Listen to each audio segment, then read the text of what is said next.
Yo, what's up, everybody? Welcome in, welcome in. Good to see ya. Really excited to just jump right into some Maplestory today. I don't have any topics to yap about. I am gonna just probably knock out some of these the junior Neki skins, right?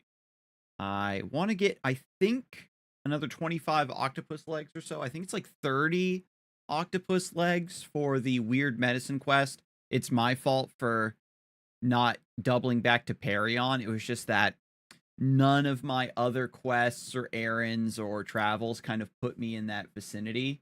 So I'm just kind of winging it. I do remember that that quest does kind of force you to go to the ant tunnel. So that'll give us a time to probably pick up the zombie mushroom quest and also the horny mushroom quest. Get that finished up. But while I'm here, thank you for that check-in as well as a Bates. Good to see you. Junior Neki skins. We want 100 of them. And I found this hidden map in the swamp. My magic claw can one-shot these. That'd be really helpful.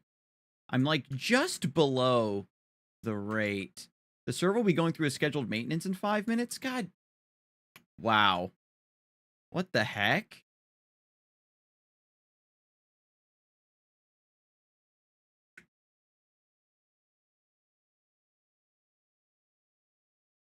Hang on. Let me see what's going on because I ended up ending the stream one time because they were doing a maintenance, but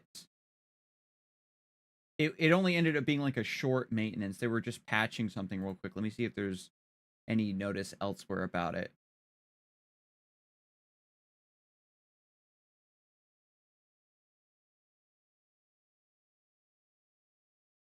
Nothing in the announcements.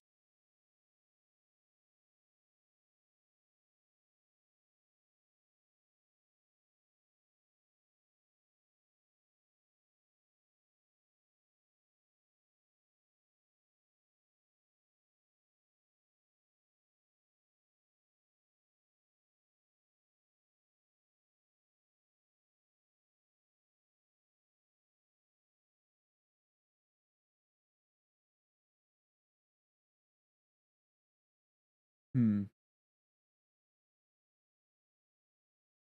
Yeah, I can't see exactly what's causing the maintenance or how long it's going to be. If it's a short maintenance, then I can just yap for a little bit. Because the last one, they were just doing a quick like bug fix patch for this version.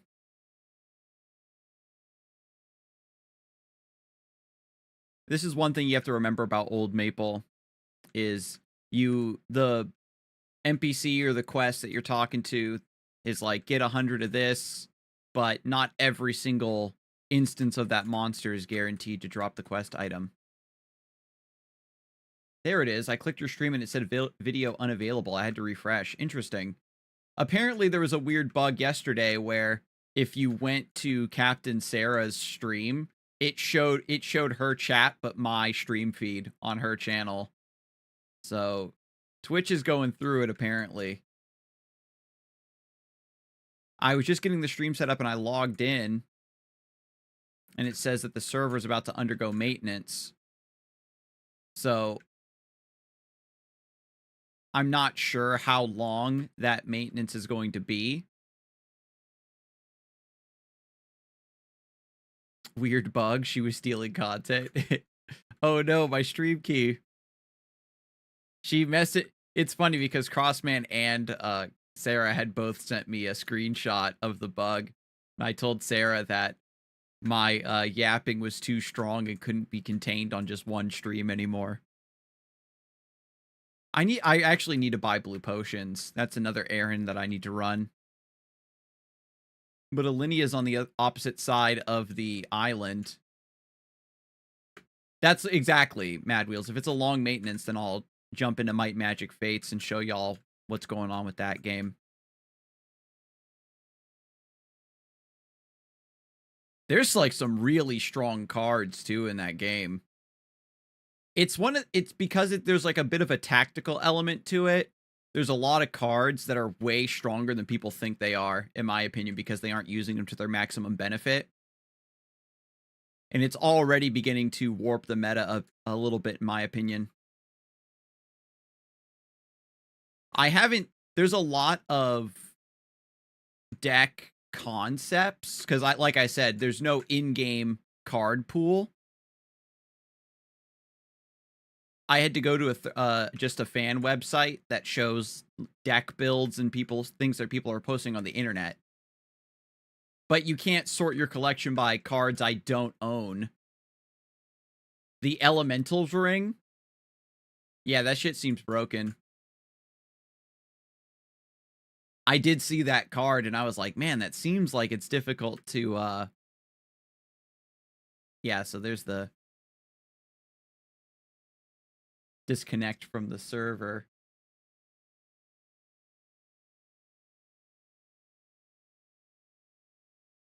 But yeah, let me briefly take a look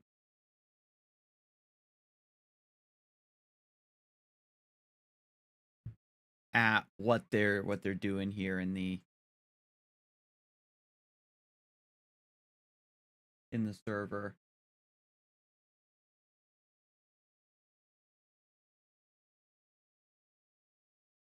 I'll just ask. Actually, it might be on the main page rather than in the server. Let's put the hold music on, yeah.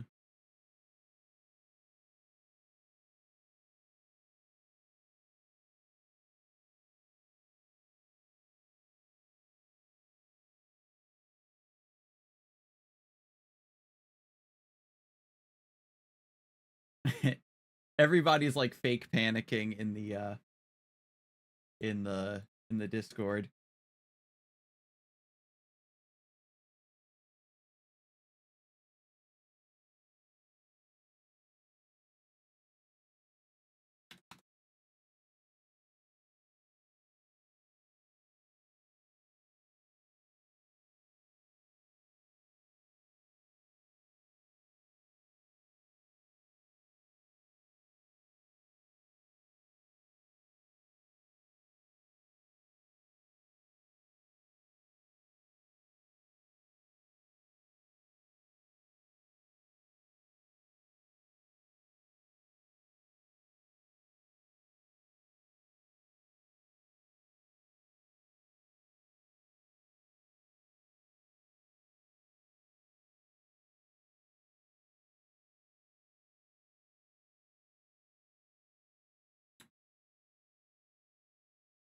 No, I can't access the web page either.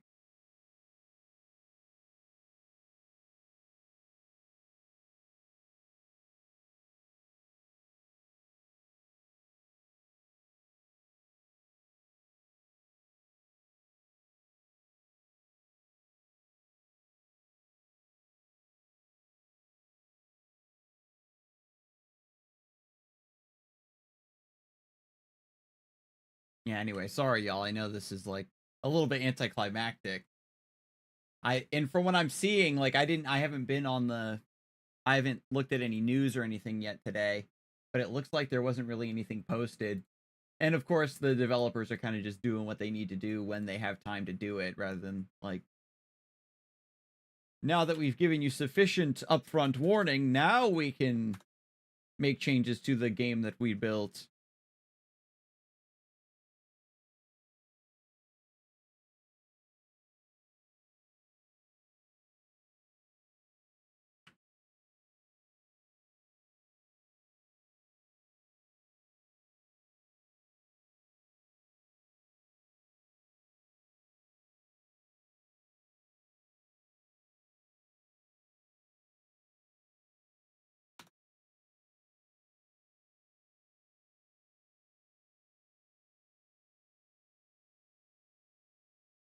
Mm,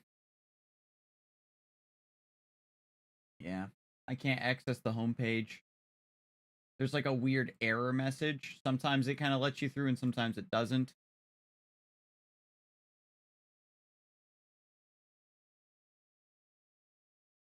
Weird. I wonder what they did.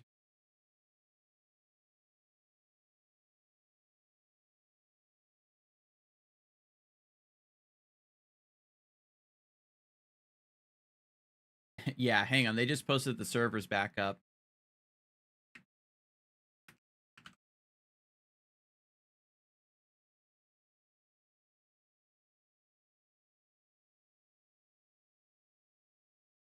Okay. So it was just a small delay.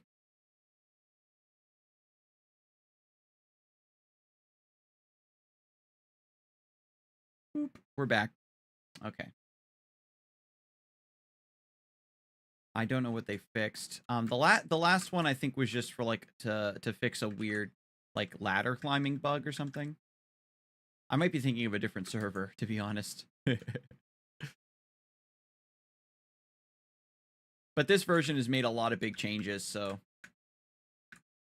they might be preparing for... I gotta be careful to actually not die on this map. I have to respect the junior neckies. Their damage is obscenely high for such a small monster. They move fast. They're actually really hard to hit. Everybody remembers junior neckies from back in the day. Because you could only hit them if you were a bowman or a thief.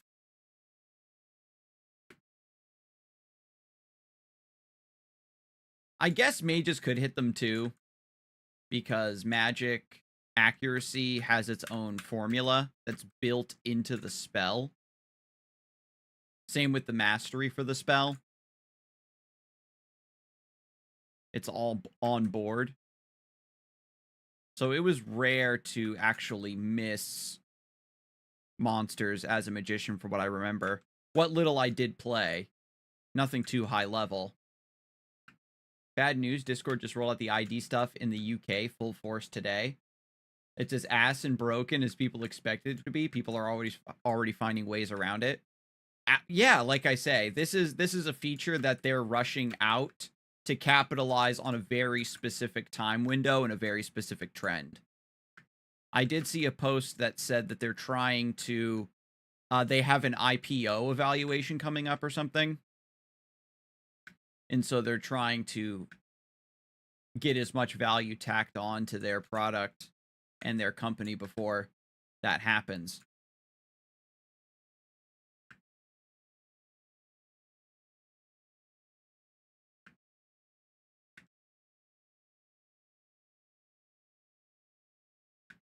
And, you know, we went through the early like prototype of enshittification where companies were adding features just for the sake of signaling to their consumers and to investors that their company was innovative and keeping up with the times. Like, you know what I mean? Like, even if your product and what you were doing was already streamlined and perfect, you couldn't just keep doing the same thing that was working.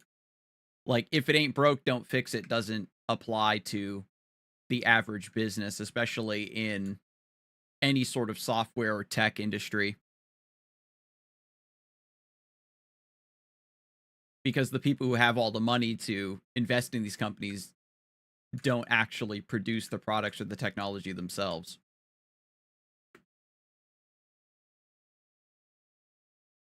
And, you know, these people are older, they're susceptible to the same amount of buzzwords and trend chasing that the average person is. Like, oh, let's add this feature that I read about or heard about or online that seems to be getting a lot of traction. Can we add that to our software?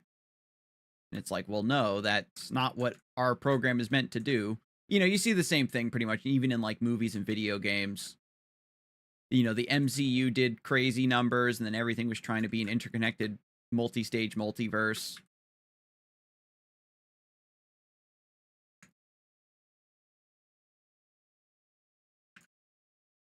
If it ain't broke, don't fix it. It only applies to blue collar work. Ain't that right? There's a old adage. It's called a little bit of server lag there. See all the monsters stop moving? It'll catch up in a second.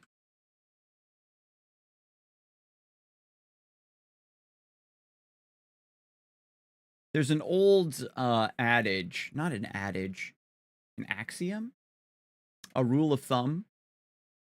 It's called like Jacob's fence or something, you know, or like you don't want to interfere or break or change anything if you don't understand what its function is first, because you might end up causing disruptions or damage elsewhere that you didn't intend to. I find it turbo hilarious that Peter Thiel is the one pushing for this, given both he's in the e-files and saying this is for child safety.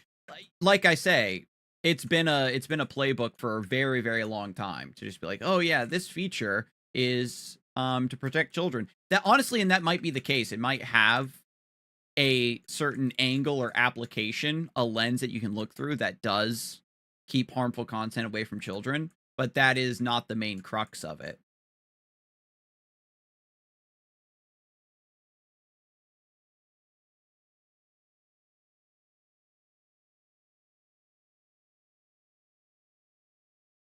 And that's what just makes it feel so disingenuous.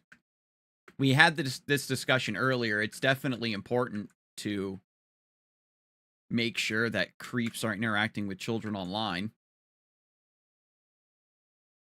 And you know how it was, like back in the day I used to go on like Gaia Online, Neopets, you know, a lot of old websites that do still exist in some form, but it's not the same, you know, because those websites were designed for, you know, young adults. There was all kinds of Flash games you could play on like Nickelodeon and Cartoon Network, etc., etc. And now everybody's just kind of piled in on TikTok or whatever social media. Tumblr, especially, I think is probably the closest you get because it's a very self-curated space. But furthermore, you know, younger people don't understand the concept of curating your online space and being able to search through tags or tag things properly, because every other experience they've had online is algorithm based, right? Where just the website or program picks up on your preferences and just keeps giving you the stuff you already like. You don't have to go out and seek those things directly. So you also miss out an opportunity for some interesting conversations or some deeper understanding of what you actually like and why. Shout out to blue collar workers because they make bank for a reason. I do it, but my body won't let me for obvious reasons. I definitely think that blue collar work is certainly, I mean, it always has been undervalued, but I know that getting in with a trade union and stuff can get very gatekeepy. Damn, I'm actually almost out of potions. I have lemons in my inventory actually, so not all hope is lost. I'm going to blink first. I'm going to jump down here and clear some of these junior gators. We can get some more snaky spawning.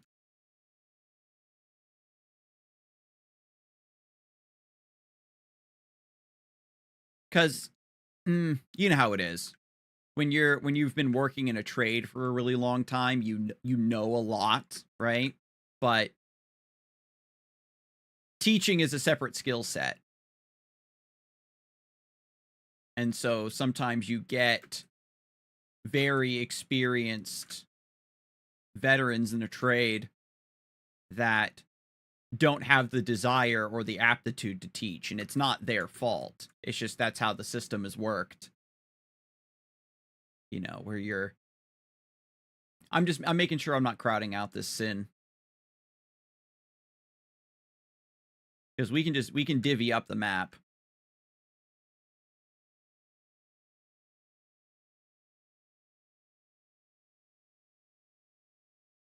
And on this version that I'm playing, there's only one channel. God, these things are so tanky. Jesus Christ. So we all have to play nice and split the maps.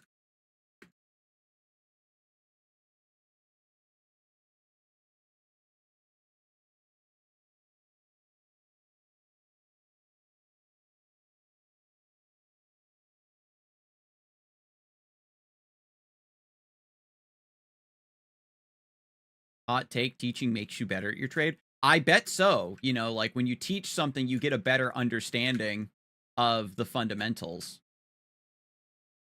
And you kind of get to refresh yourself on some subjects that you might not have had to really rely on for a little bit. You know what I mean? It keeps everybody safe when everybody is constantly reminded of basic principles of working, which is tied to safety, right? That's like going to be one of the first things they teach you is how to work safely. So if you're in charge of teaching people how to work safely, etc. Like I was on the safety committee when I worked at the hardware store, which is not a trade, right? It's just retail. But I was much more cognizant of when things were done properly, you know, because I was maintenance. So I was doing lockout, tag out on broke down machines.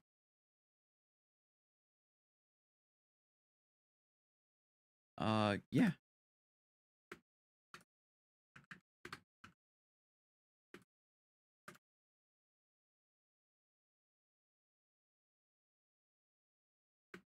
Oh, some KPQ.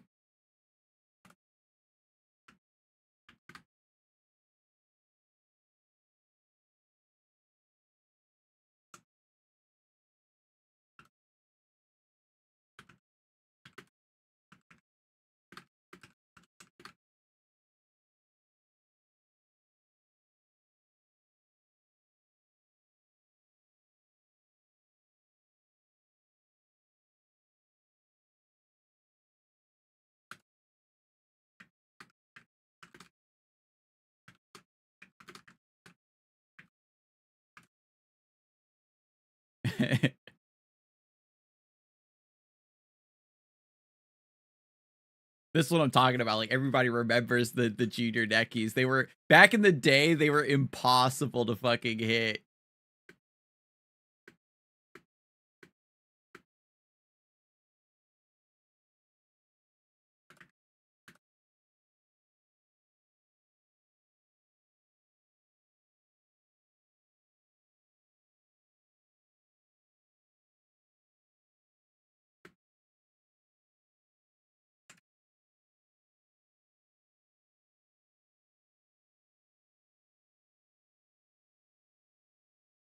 Yeah, you know, there's a sort of sometimes you get a a bit of a bad reputation for people who teach. Like, oh yeah, if you can't do, then teach. And so it's like, no, if you know the subject, then if you have the desire, you should teach. You know what I mean? It's not like you're trying to compensate for something. Like you don't have to shame people for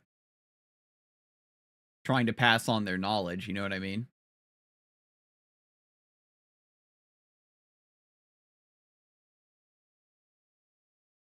Let's see.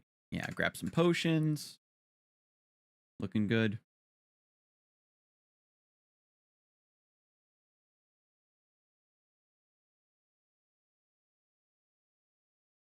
Yo, we're gonna do some KPQs. Holy shit, let's go.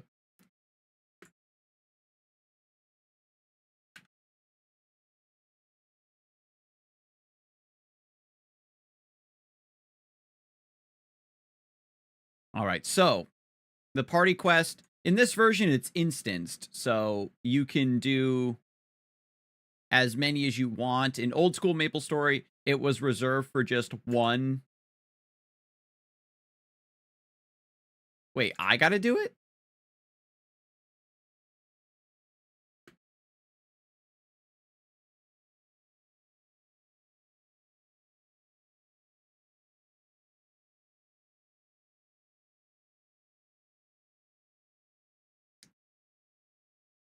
Did he pass me party leader? No, he's the party leader.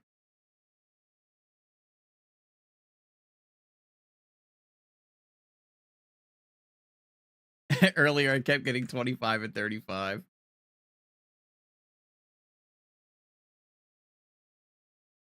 So the NPC asks you a quiz question, and then you collect that same amount of tickets.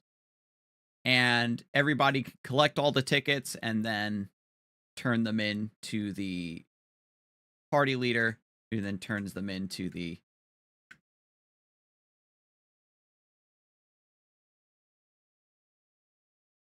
What's the name?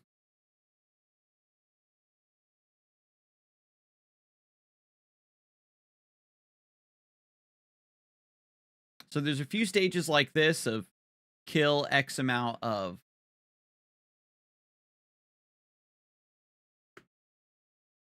Fuck! Oh my god.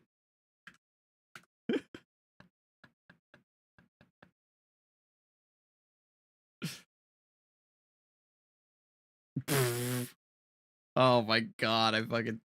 Oh my god, how embarrassing.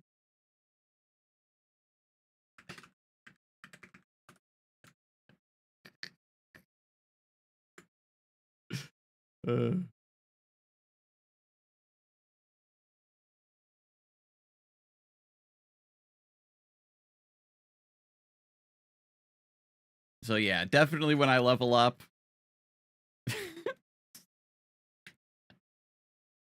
I'm such a noob. I'm such a noob, Lamau.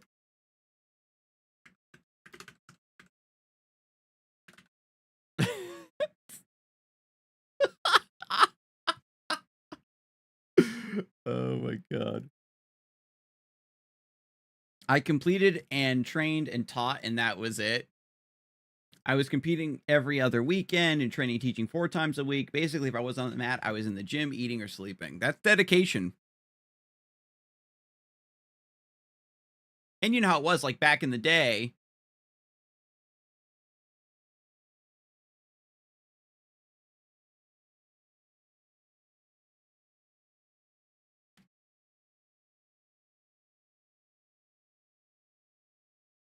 You know, your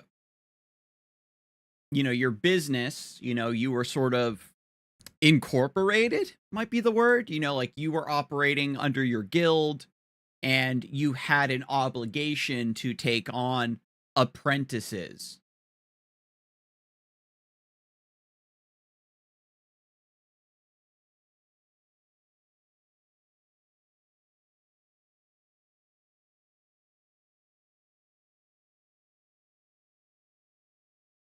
Oh, that's not a climbable vine?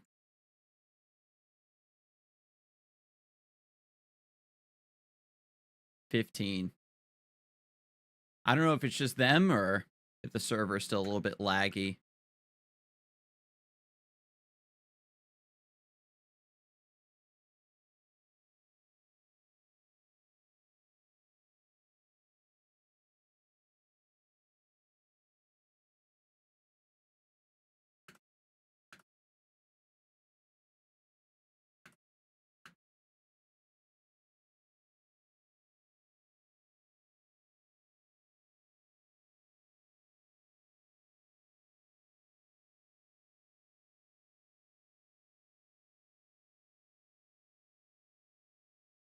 Can I, like, maybe I can jump and then TP? Nice.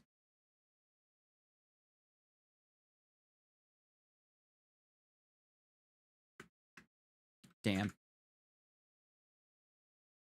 And like I say, like, back in the day, and there is still some of that in the trades, but it's the fact that, it's hard to get your foot in the door. Like, they don't just take anybody. You know what I mean?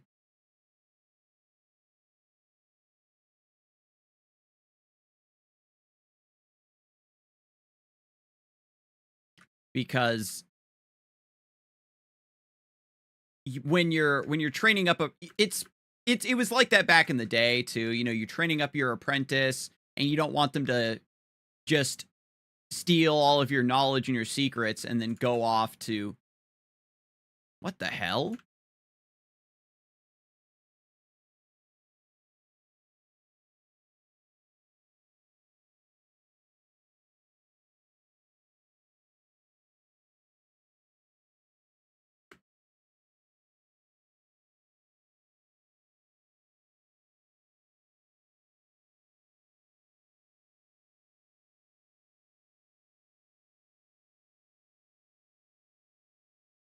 So we only need to grab 15.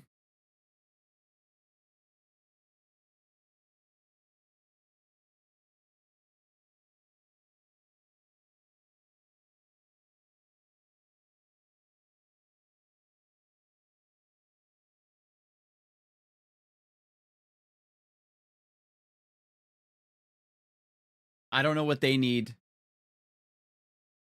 stiff feathers for.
Okay.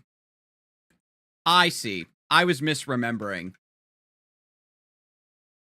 We each have to individually collect these coupons.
Wait, I thought you said 15.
Okay.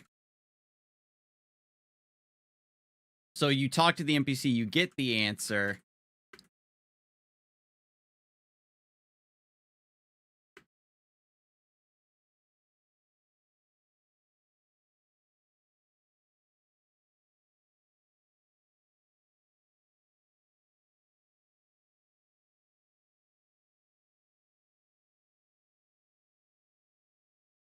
That one's a combination. Each vine has a certain number.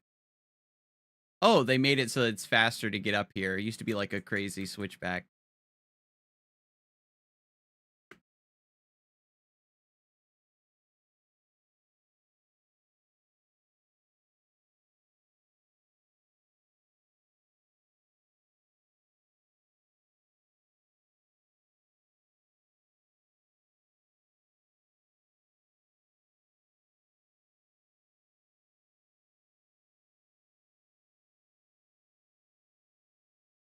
I sent you a message on Discord about Shadowverse Worlds Beyond. Okay, I'll dig through that.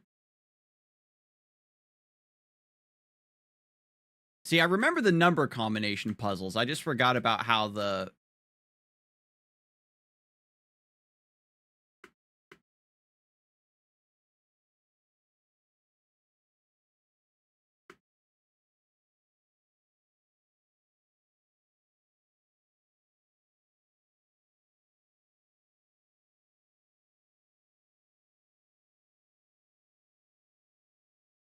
So this is a movement-based way to test the number combinations.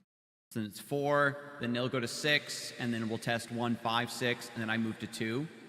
Rather than testing every number combination, you just test it positionally. You don't really think too much about the numbers themselves. These are actually some long combinations. It's rare you get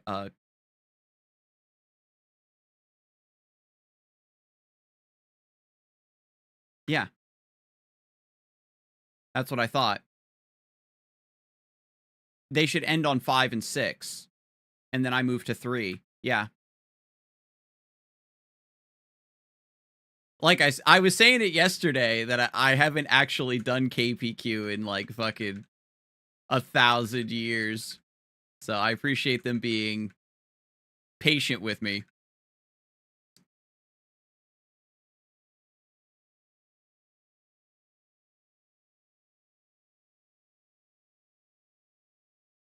Why is this so tanky?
And then there's a special map there where you can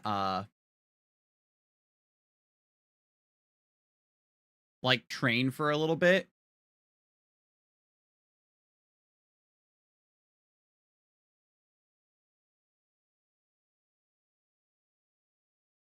But people will just leave the PQ and come back in.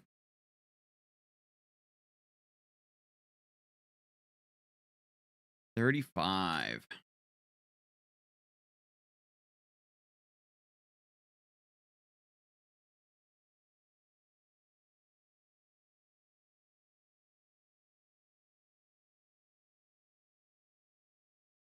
Minimum strength to become a warrior is 35.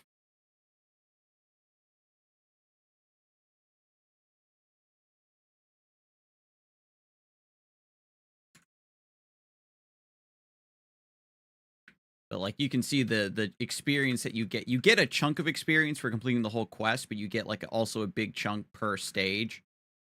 And then the monsters that you clear for the quest itself also give experience and then shared experience. Damn it.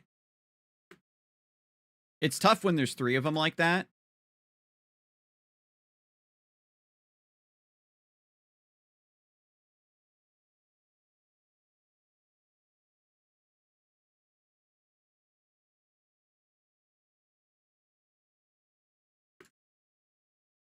Yeah, because it's hard to kite.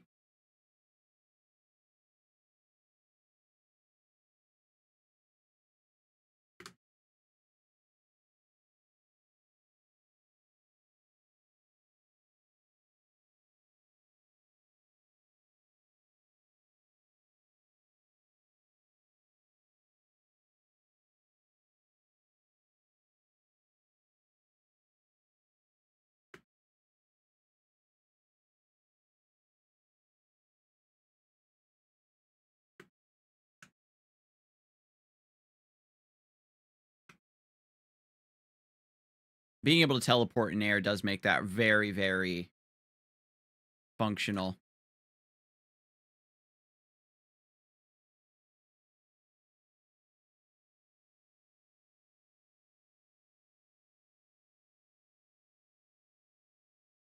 I don't understand point of nerfs in Classic.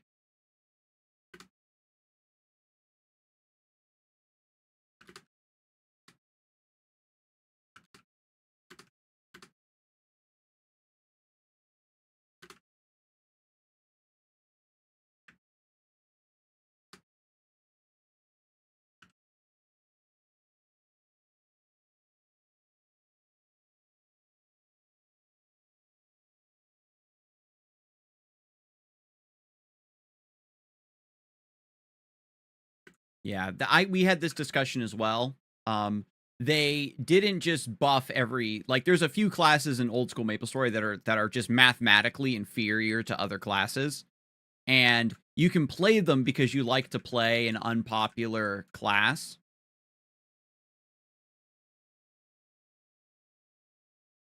You know what I mean? Because it's kind of cool to be a hipster. 13.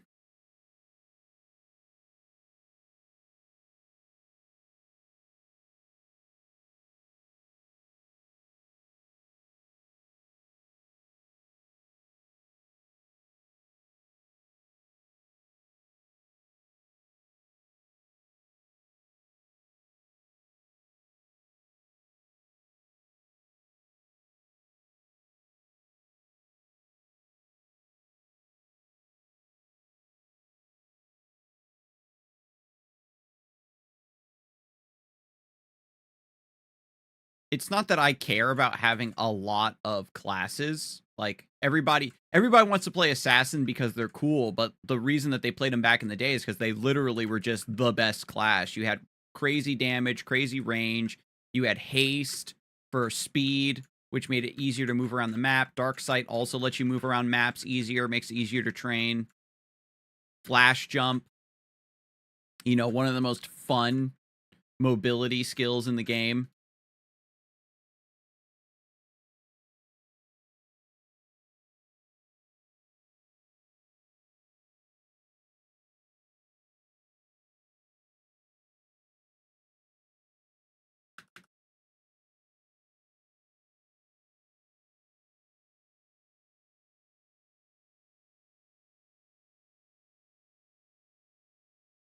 Okay.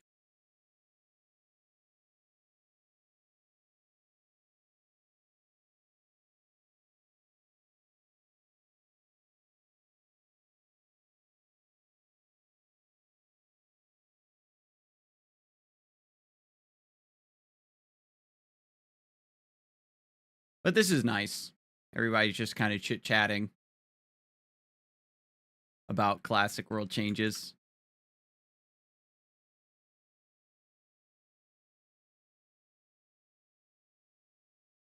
Bandit, they definitely like went crazy with the buffs in Classic World, and that's certainly an overcompensation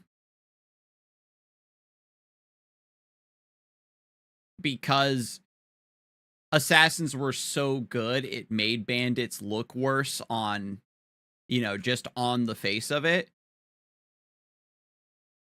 So now they have to buff bandits. It seems like they're giving them a stronger niche as, you know, boss killers.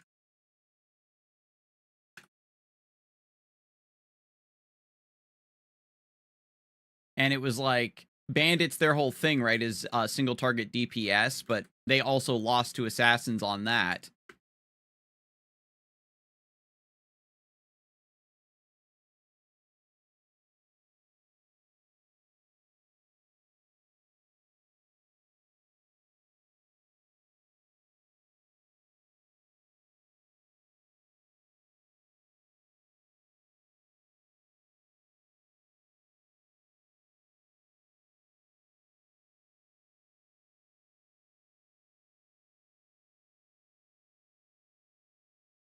Whew.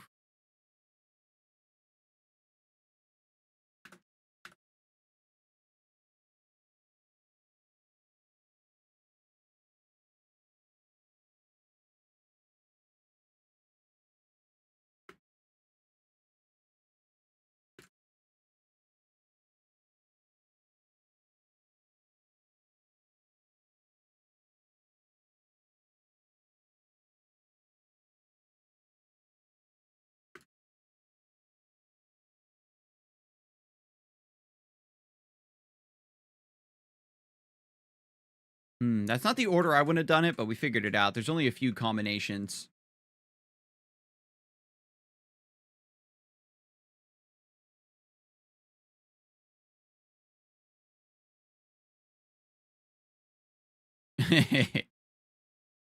Not the stab.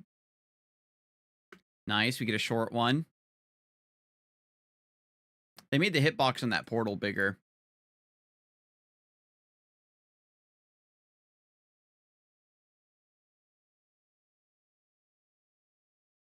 I feel like the walk up to these used to be longer.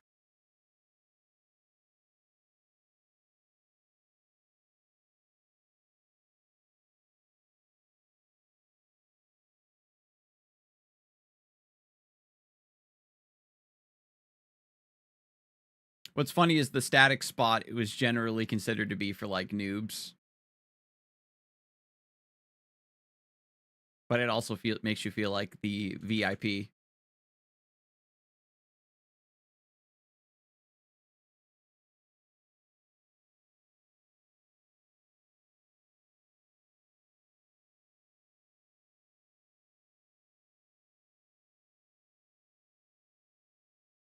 Yeah, we just leave the passes for the leader.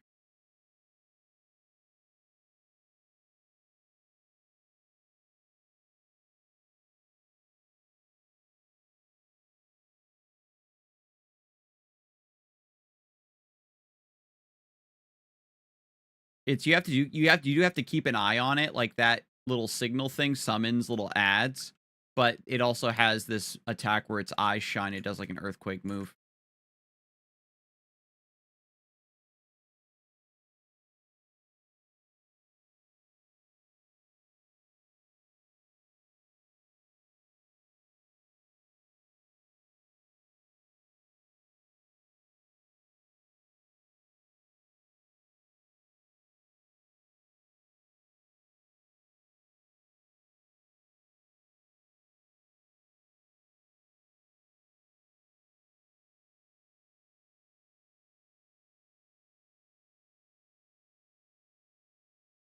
Pots.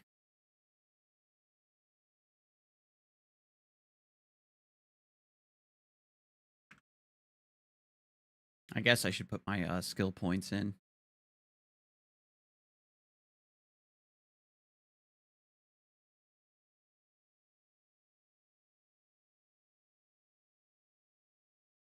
I have enough for Magic Claw, enough to max teleport.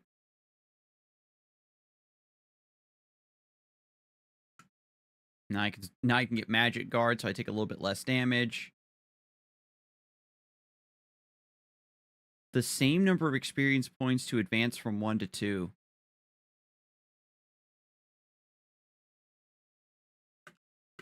From 1 to 2.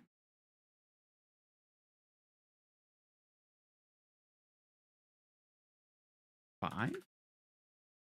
Oh. I never knew. I was like, oh, don't you need like 5 XP?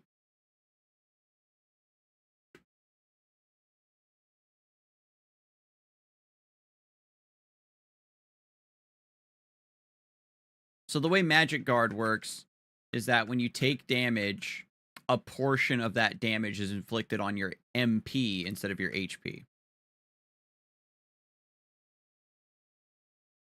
And the amount that is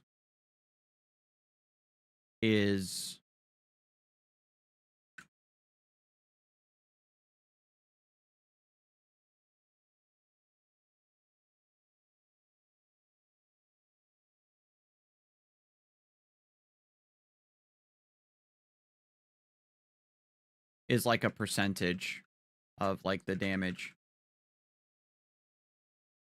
That's also another really cool change that they made is they put level requirements on throwing stars, because in this game you have your multiplier, right? You have your base damage of your throwing star skill. It's called Lucky 7, where you throw 2 throwing stars at a target. You have your base weapon attack. Your Lucky 7 has its own base calculation.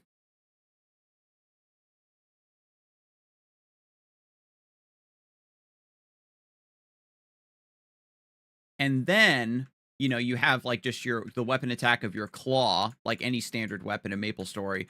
But then the throwing stars themselves are ammunition, right, for your attacks. And they also have different weapon attack values.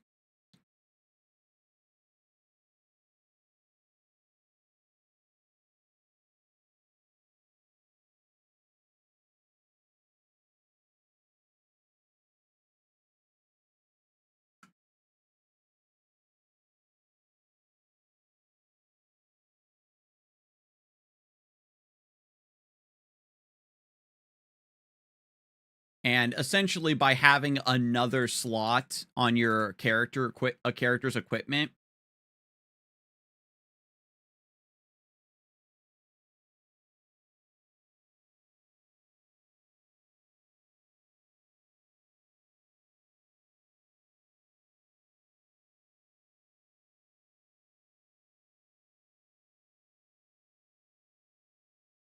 it just lets you boost your weapon attack like crazy. You know what I mean?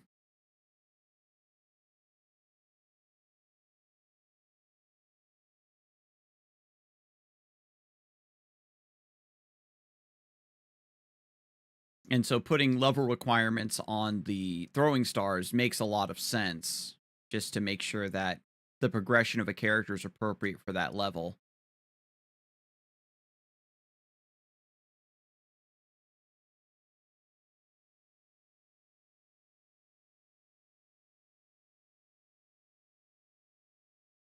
Because that was, that's Bandit's claim to, not Bandit, but Assassin, that's their claim to fame. It's not just that they were strong, because of the accuracy calculations and the way that their damage formulas worked, you could just punch way far above your weight class. Sick.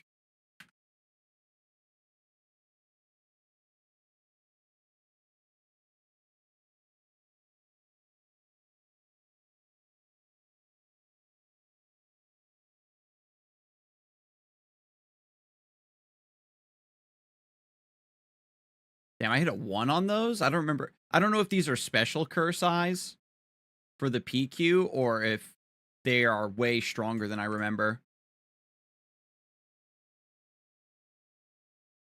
Oh, that's actually a good... You see there the warrior's missing a little bit.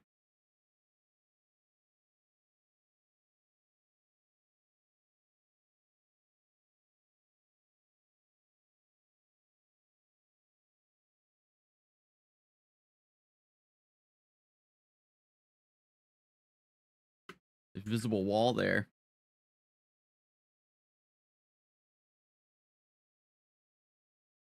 Pick the pennies up off the ground. I'm telling you, chat.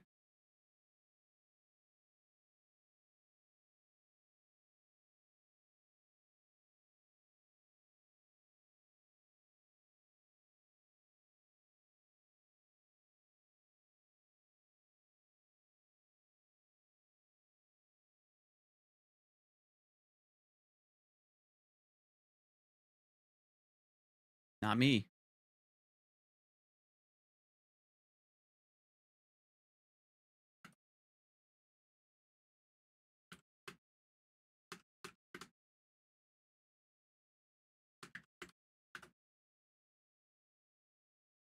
Yeah.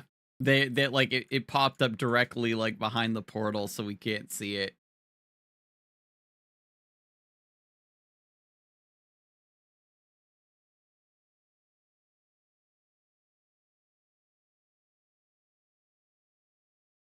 Yellow square earrings.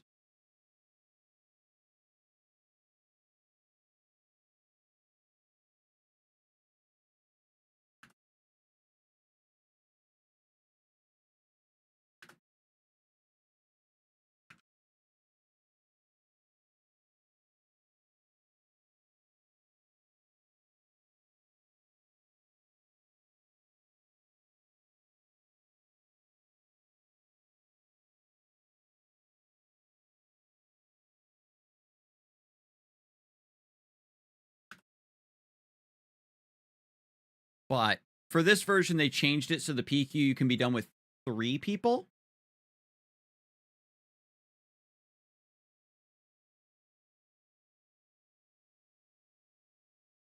I only need 8 coupons this time. Technically, you do only need 3 people in order to do the PQ. You just give the static position in the number puzzles to the party leader, so it's easier for them to click. And that's also a really cool change, don't get me wrong. Mostly having the 4th person gives you better DPS and party balance when you're going up against King Slime. Because if your party's like warriors, you can clear the ligators, but they generally can't hit King Slime.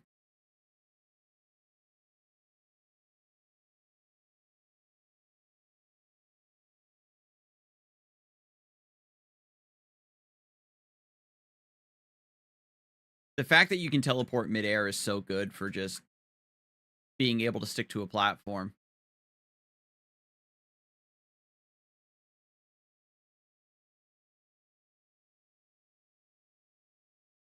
That is a good question if KPQ is best until 30.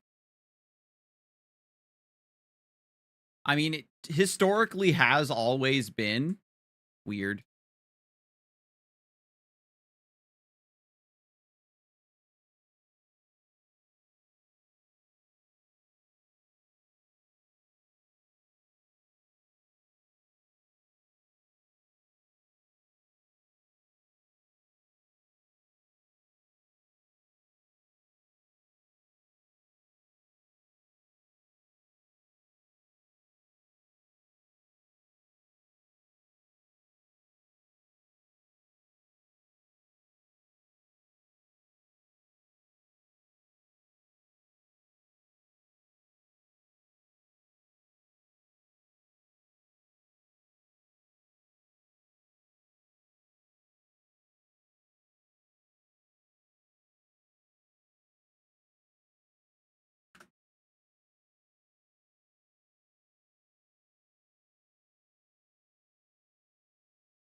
And on this version, things being instanced is very interesting.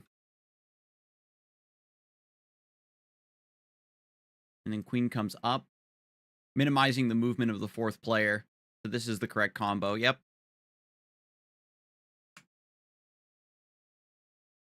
Like making the party quests instanced.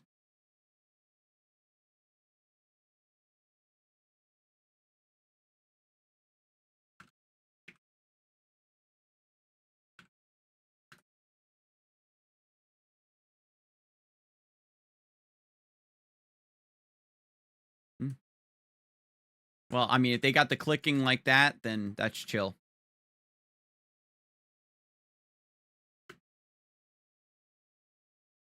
I thought it'd be easier to have the party leader go static.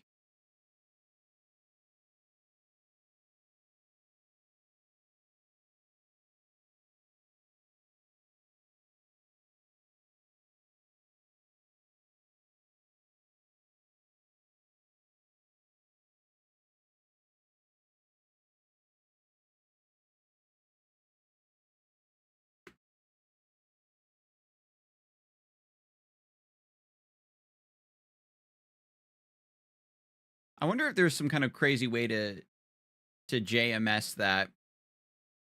The method where you try the number combinations through a positional system is they call it JMS. The method originated on the Japanese server.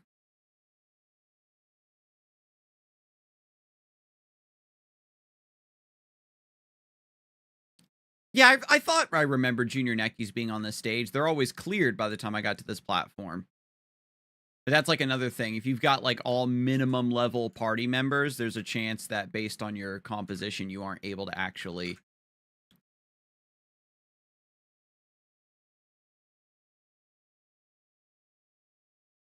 clear the final stage. It's not really like a DPS check. There is a overall timer on the party quest. But it's rare that you run out of time to complete a party quest. You've got to be really on the struggle bus. I've been in some Blue DPQ runs where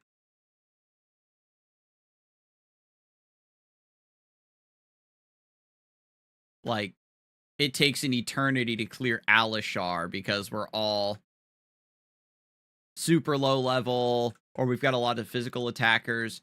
Alishar, wait, does Alishar seal or blind? I think Alishar seals you, which is like silence in this game, so you can't use your damaging skills.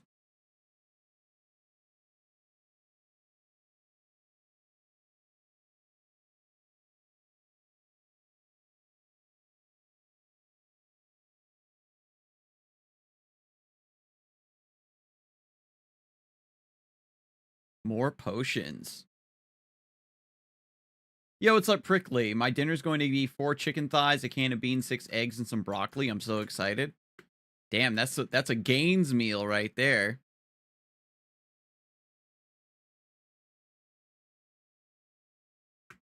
Welcome in, Prickly.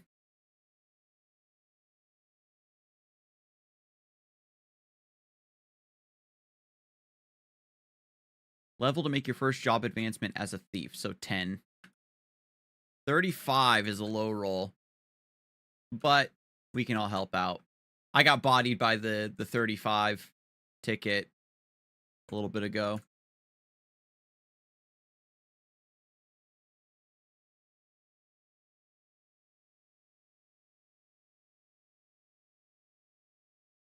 Is it more efficient to... Yeah, I wonder. I think it might be more efficient for me to grab my 10 and then turn it in to get the pass and then just pick up as many tickets as I can after the fact.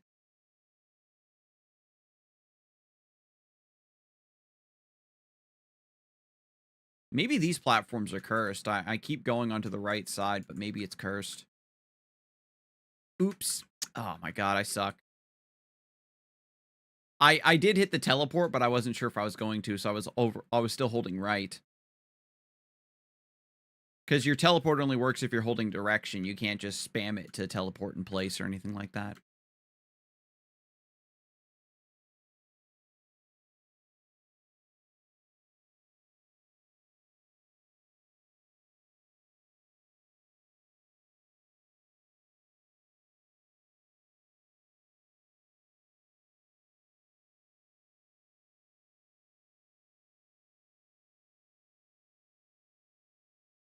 I just bought a bunch of potions. I've already used a ton.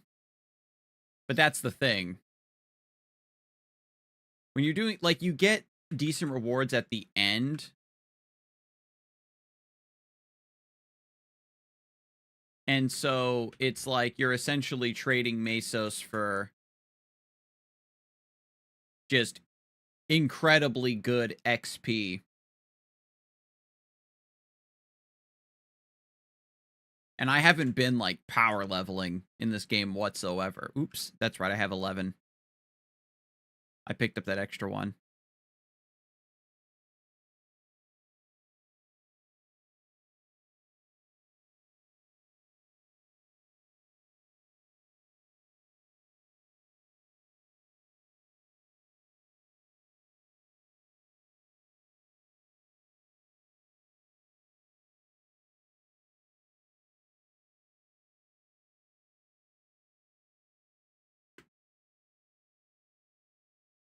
Forget drugs, a couple tablespoons of olive oil would be my undoing.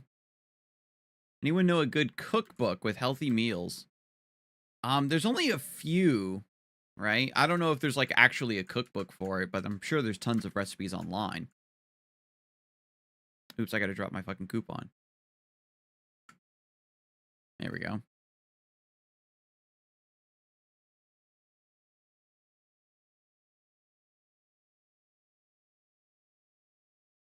Nice.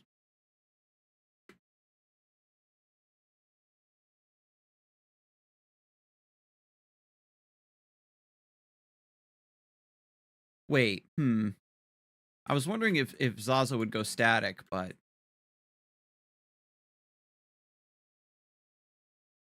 I think they upped the hitboxes on this as well.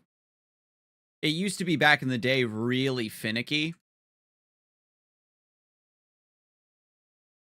where you had to be standing very, very precisely on the platform to count that you were actually standing there.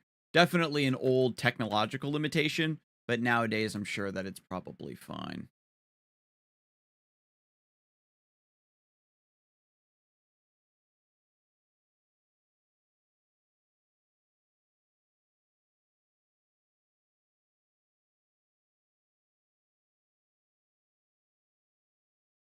Yeah, there's a little bit of a method to the madness here.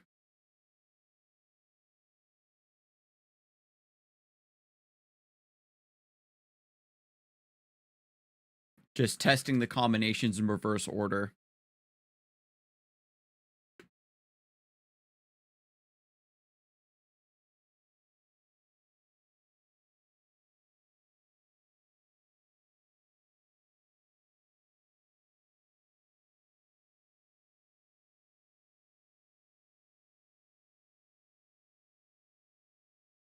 Now, they definitely wouldn't make any changes to KPQ. In terms of, like, the actual process of beating it, perhaps they won't.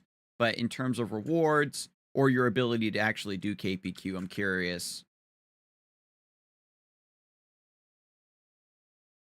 Because on this version specifically, they increased the level cap on KPQ up to 35, which is just to specifically make it so that, because back in the day, the level cap was 31, right? You could do it all the way up to level 31, and you couldn't KPQ anymore. And the next party quest was Ludibrium Party Quest, which would pick up at level 35. So you had this weird, between level 30, level 35, where there wasn't a whole lot for you to do. And most quests in old school Maplestory, the rewards and time spent doing them aren't worth it for the experience you get. So you just got dumped into this weird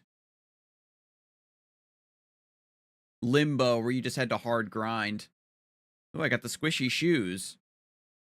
That's one of the unique drops. Nice. Yeah, these King Slime shoes. Strength, Dex, Int, Luck. If I remember correctly, back in the day, the squishy shoes wouldn't be a reward from the KPQ. It would actually be a drop from King Slime. So when it dropped, everybody would, like, scramble to pick it up. I like this system a little bit more. 15.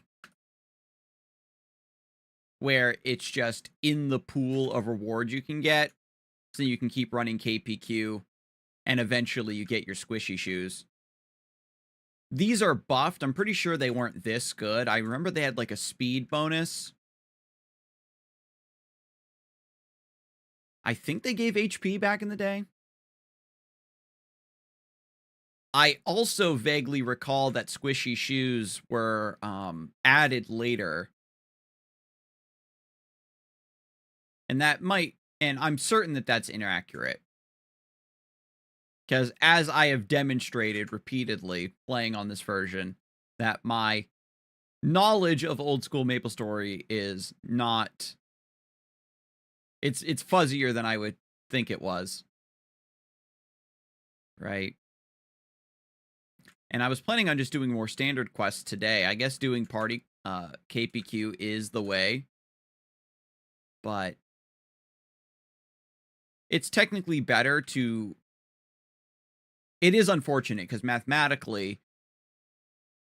because you can only do kerning party quests within a certain level range, it is correct to simply fit in as many of the KPQs as you can before you level out of it. You know what I mean? And then just double back and do all the other quests to fill in the time between level 35 to LPQ, you know?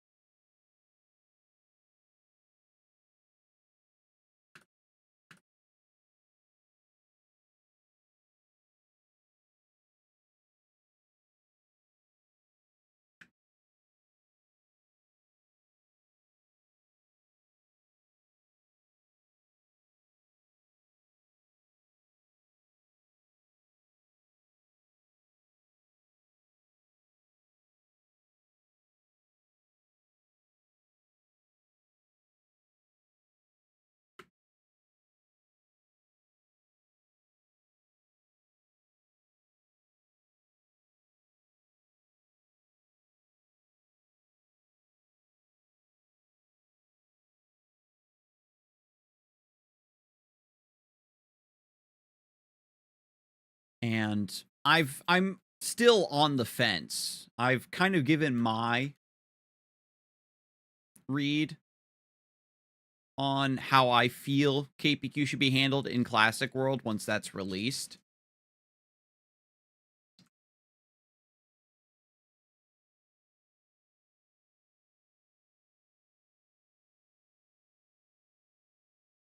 Wait.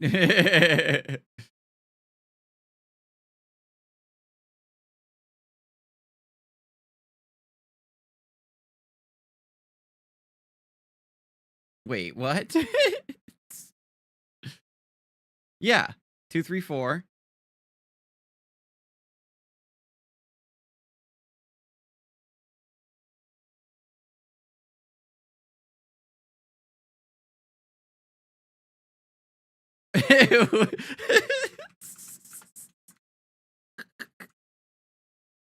I was waiting for him to click. I'm pretty sure that that was the combination. It can get confusing like that. That's why I was trying to put the party leader in the static position. And then just have us move, and they just need to focus on clicking.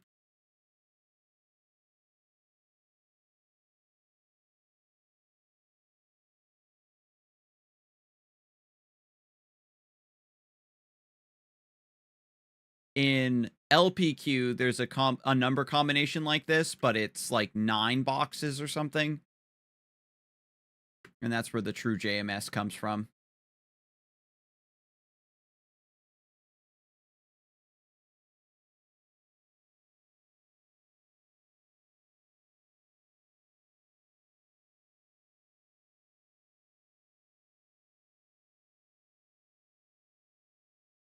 And then 3, 4, 5. Yeah, 3, 4, 6. 3, 5, 6. Wow, this is a long one. Wow, yeah, that's the full run of all possible combinations.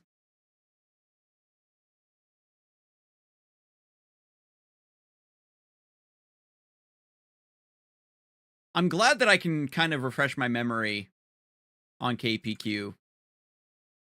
So when Classic World comes out, I can help teach noobs. Because there are going to be a lot of people who have never done it before because it was so inaccessible. Back in the day, only one party per channel could be in KPQ, so it was really hard to actually do it. Even if you had enough people gathered up, it was hard to find an open slot so that you could do it. And then eventually it got to the point where it was so easy to level that you didn't need to do KPQ, or that all of the new players were just were leveled up so fast that, or I should say, everybody eventually out-leveled KPQ, and then no new players were in that level range in the same time. So then there was never anybody to do the Kerning party quest. So it certainly is sort of lost knowledge, you could say.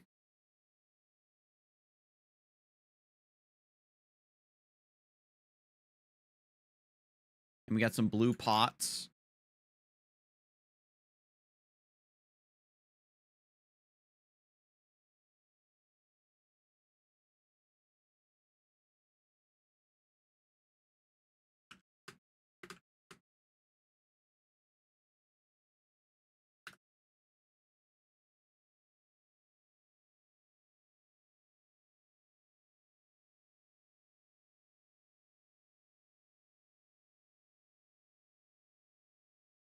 That's the Maya and the Weird Medicine quest.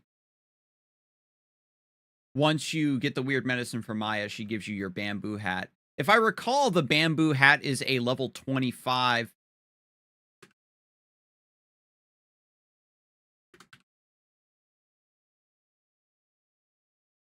Yeah, it's a level 25 item. So even if you do the quest as soon as you can, you aren't able to equip it right away. But in this version, they also added the purple bamboo hat. Back in old school Maplestory, there was only the brown.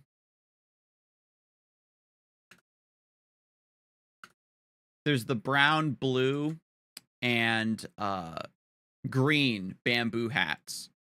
And Maya and the Weird Medicine would always give you the brown bamboo hat. And you had to get the other colors from KPQ. And in this version, they added the purple bamboo hat, which gives intelligence, which was missing from the original formula. Brown bamboo hat gives you dex. Green. Wait, no. Brown gives you luck. Green gives you dex. No. Yes. Brown gives you luck. Green gives you dex. And blue gives you strength.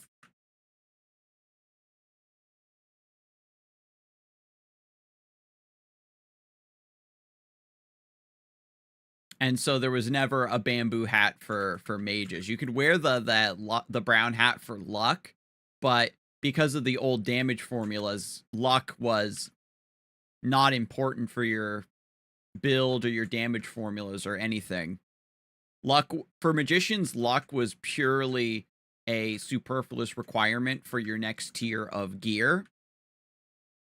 And so it was only for defense. And in old school Maplestory, because of the way the damage formulas worked and the monsters formulas worked,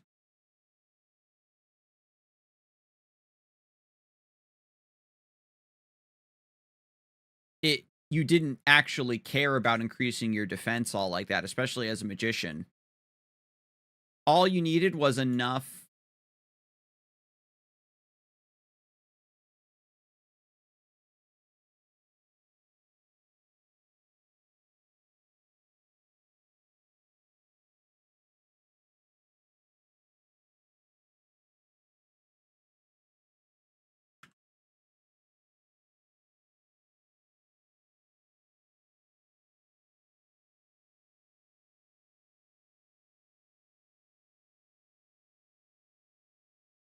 But anyway, yeah, it's like you only needed to worry about increasing your damage. You only needed enough HP so that a monster wouldn't one-shot you because you could just drink potions in order to survive in any environment where the map was really crowded, you were fighting a boss. And in the old school magic damage formula, intelligence directly equated to magic attack and damage, so you went luckless. It was just mathematically correct. But on this version, they've changed the magic damage formula.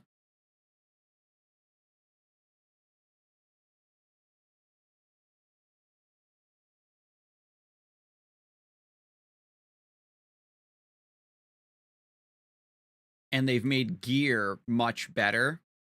Not only changing the magic formula, but changing the defense formula, so increasing your gear actually matters.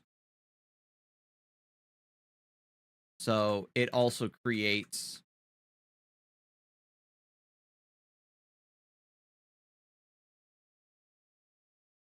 It also creates an environment where having a purple bamboo hat, something that gives intelligence, matters.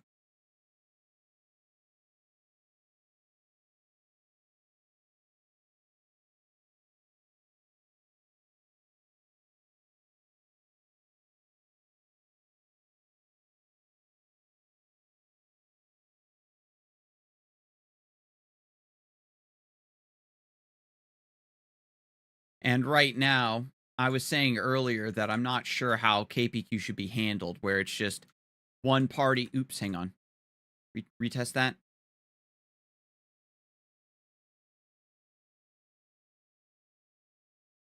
I'm worried that we missed one. There we go. That was really close. I was moving a little bit too soon. With the limiting to one party in a per channel inside the KPQ at any given time, it gave it it definitely gave it a cool, exclusive, fun, limited, thing for people to do.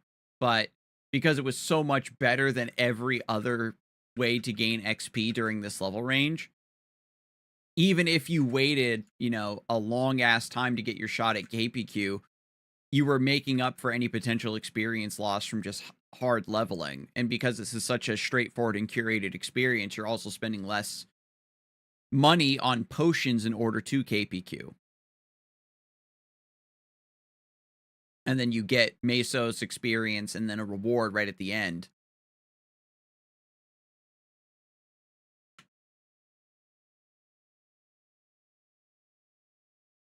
That's the best part about playing a warrior, is being able to slash blast the slimes at the end of King Slime. It's actually rare. Your slash blast hits up to 6 enemies, but it's rare you're actually able to stack up 6 things to hit.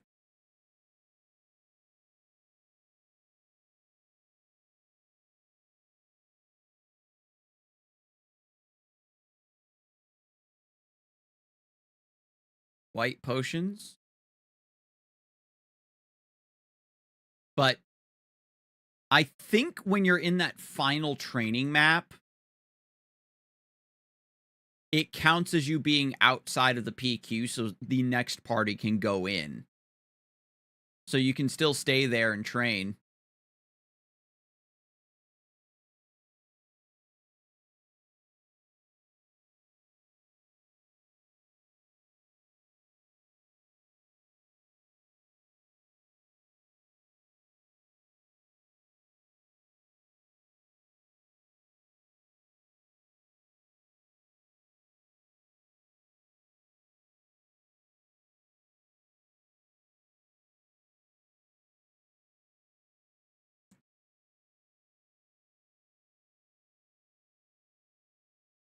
And this is, this is actually lit, where everybody's just sharing equipment, making sure we've all got, like, best in slot stuff.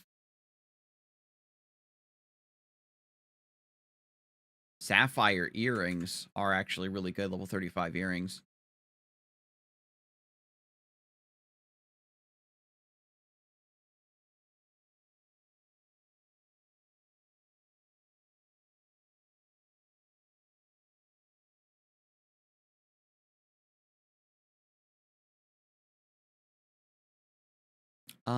Intelligence is 20... 5. Become a magician. I think it might be 20.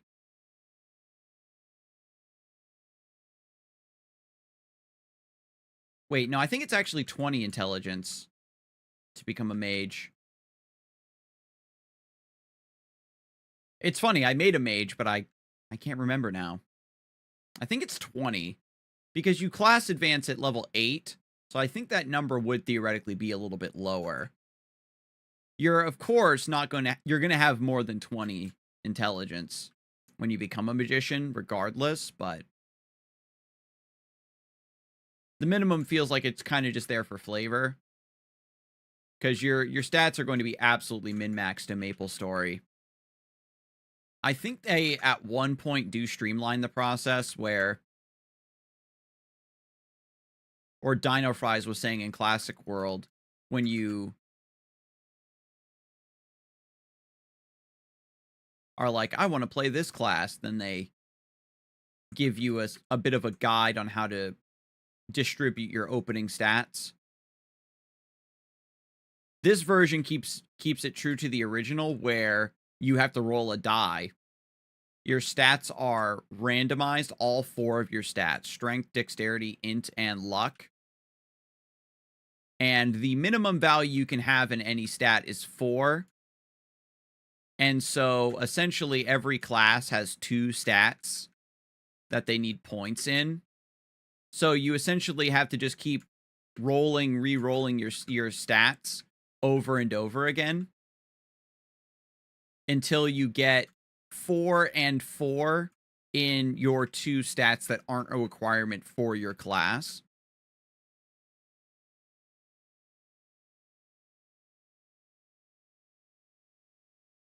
And I had to do it. It took between 5 and 10 minutes, I think.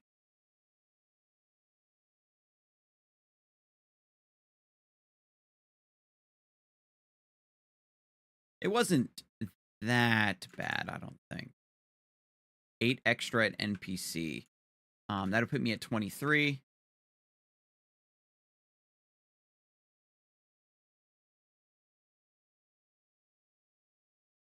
So then if I clear this one and jump down, that should be enough.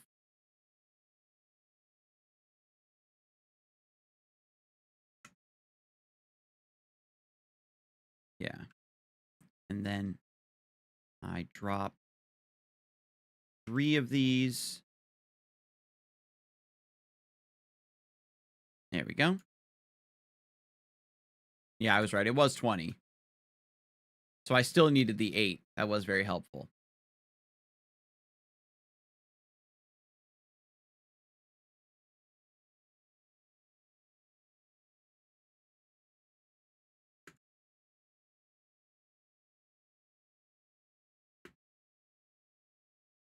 Oh, we ended up making Queen the static. Since I've gained a few levels as well, this will open up more quests for me to do.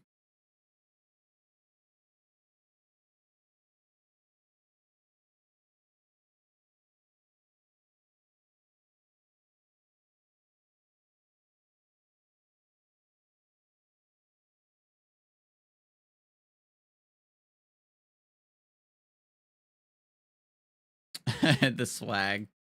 Sitting in the chair. Calling out that that's the correct combo.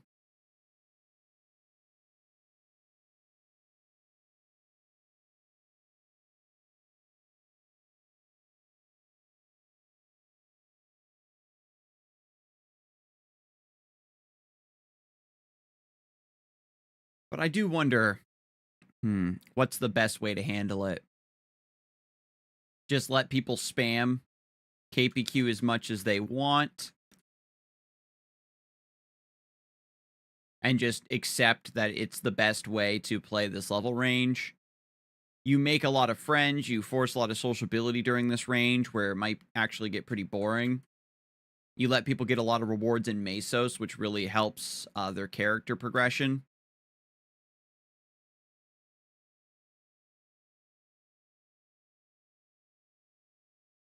Just keep letting people do it as much as they want, you know what I mean? versus keeping it exclusive, because it's one thing where it's like the reason that people like KPQ so much and look back on it so fondly is because it was such a special thing, you know, to be able to do it.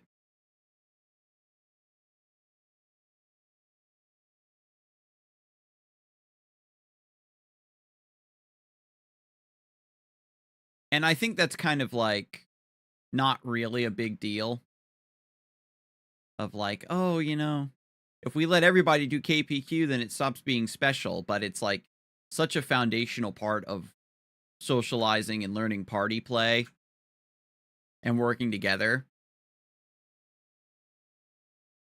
And it's also like a big part of old Maplestory that not everybody got a chance to do, depending on when you started playing back in the day.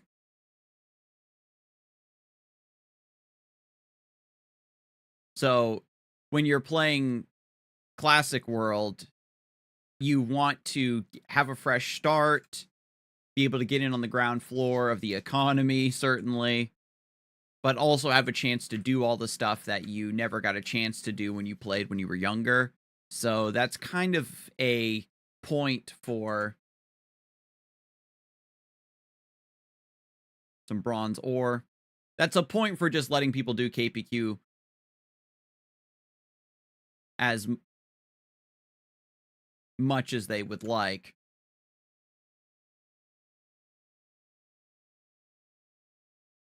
And for the people who want to do all of these mid-level quests, certainly can. The issue just becomes if you are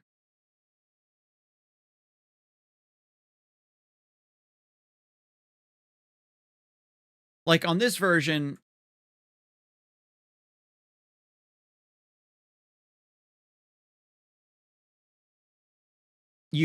they increase the level cap.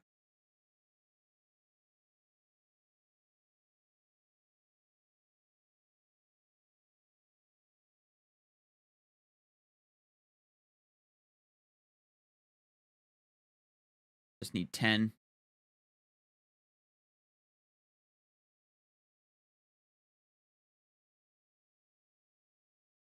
They increase the level cap to 35, so you can go straight from KPQ to LPQ, but in Classic World, we aren't going to have LPQ. So this level range is going to be a little bit barbaric anyway. And it's just like, do you want to... It is one thing where in old KPQ, you could do it all the way to level 31, and then in the space between 31 and 35, which is the minimum to do Ludibrium Party Quest, which, in my opinion, you aren't necessarily strong enough to do LPQ when you're at the minimum level. You have to be like a really tricked out assassin or maybe even a mage or something, I think, to be on par for it.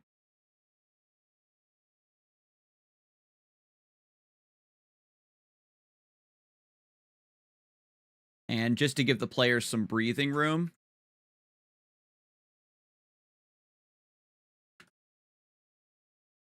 do you want to make it so that they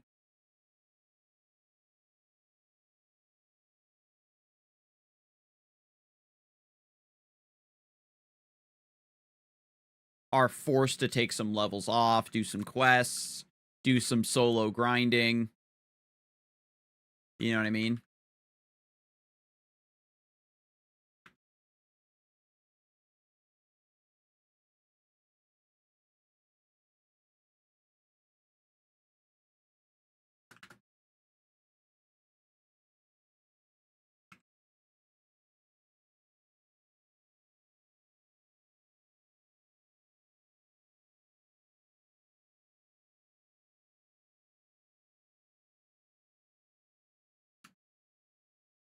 I keep dropping the talking the NPC up there and then dropping the coupon up there. It's a little bit bit of a dick move.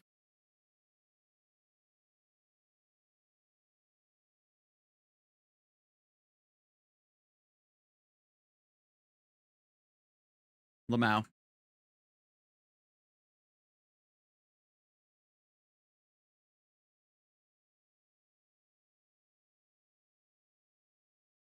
Hmm. But after everything I've said, that level gap is most likely going to remain simply because we aren't going to have Ludibrium. I was speculating that they might add a party quest to Sleepy Hollow, not Sleepy Hollow, Forgotten Hollow, the new exclusive area that they're inventing for Classic World.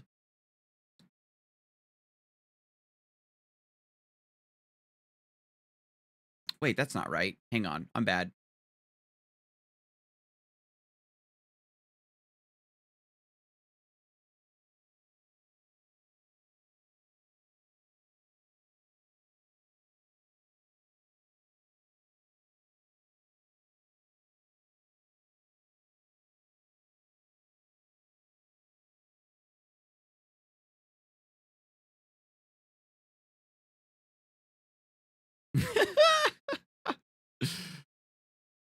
Get the insta clear.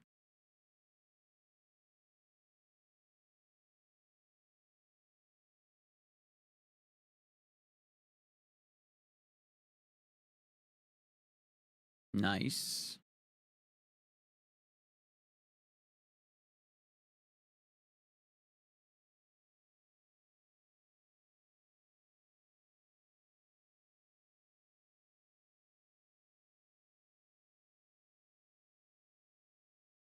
Damn, that hit me. Damn.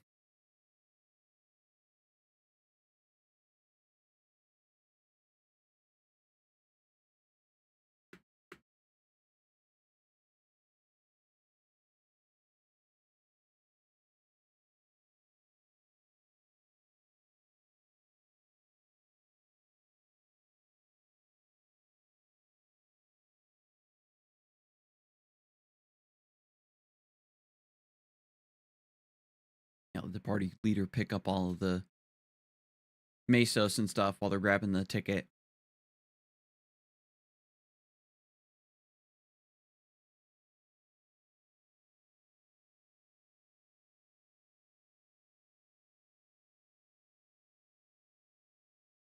Damn.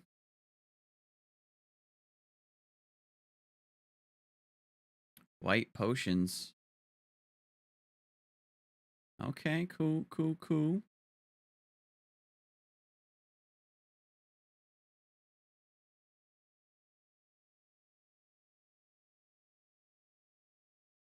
I do wonder if they will make a Forgotten Hollow party quest to kind of stop up that gap.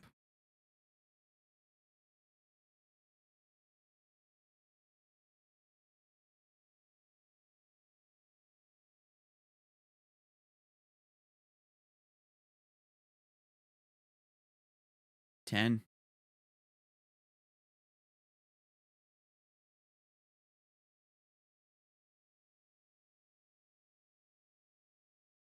I actually don't have my next wand or anything. Level 25 wand, but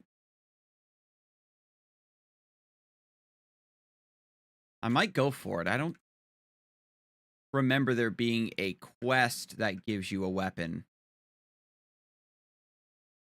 So I might craft it.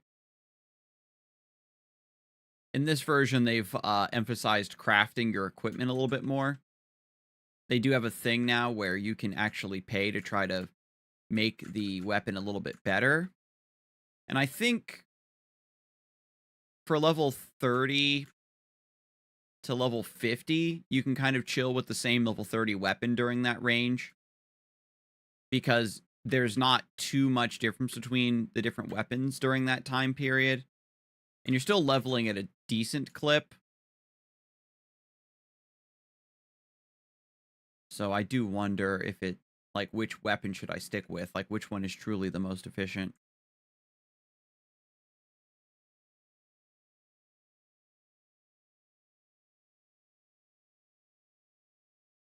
Eh? Wait. Oh, I forgot to grab those. Hang on.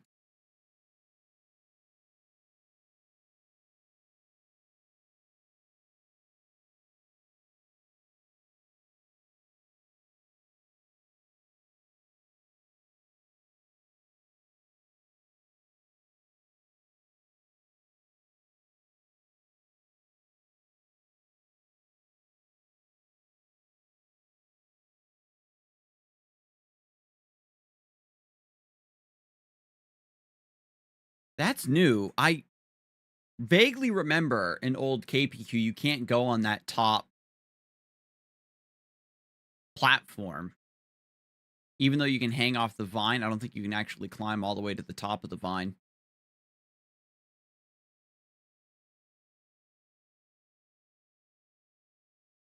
It might just be my imagination. Because just maybe nobody ever really went up there because it was not good movement. And that's why I think you just weren't allowed to go up there.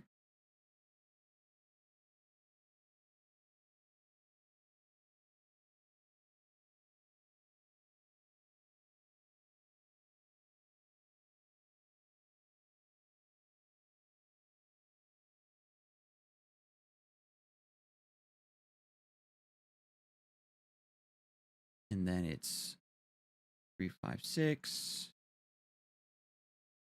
145, 146, 156. Beautiful.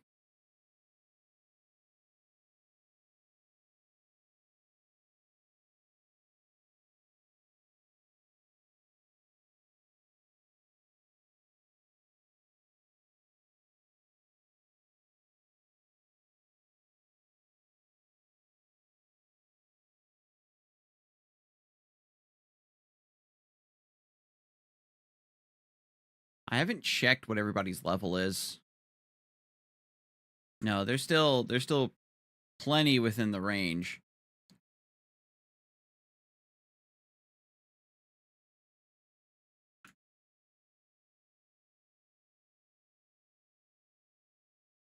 I wonder if they'll make King Slime a little bit more. It's like you don't have to do anything fancy, right, to add mechanics or crazy shit. It's just defeat this giant enemy.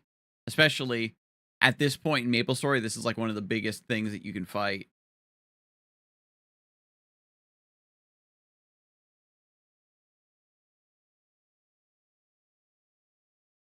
So it's just a nice treat for everybody.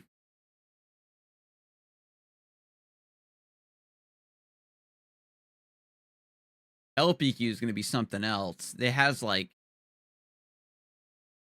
triple the stages, it feels like. Orange pots.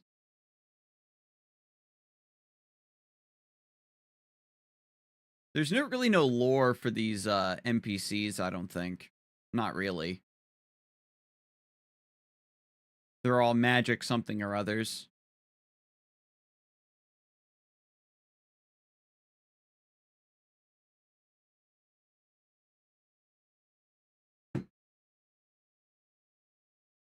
Wolbies.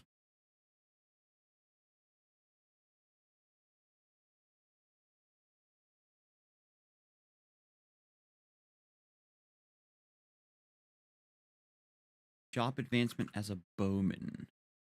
That's 10 again.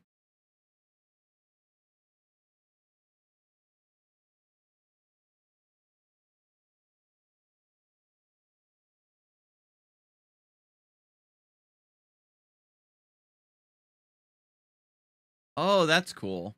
The bamboo hats have a range on them.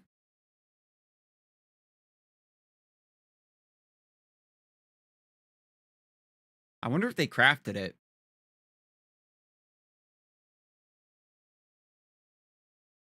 The NPC that crafts your equipment has a bonus feature where you can pay 5 times the price and then they will attempt to make a better version. Sometimes the version is worse. And so for certain equipment, it's definitely worth the gamble, right, to get the extra stats.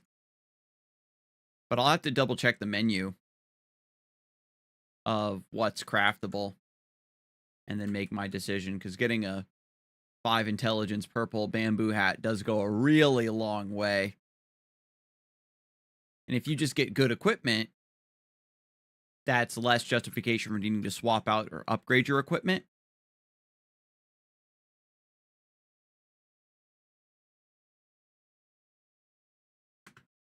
Damn.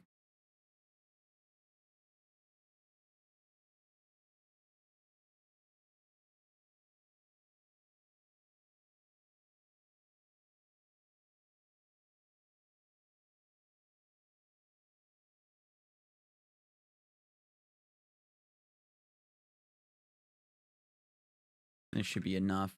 There we go.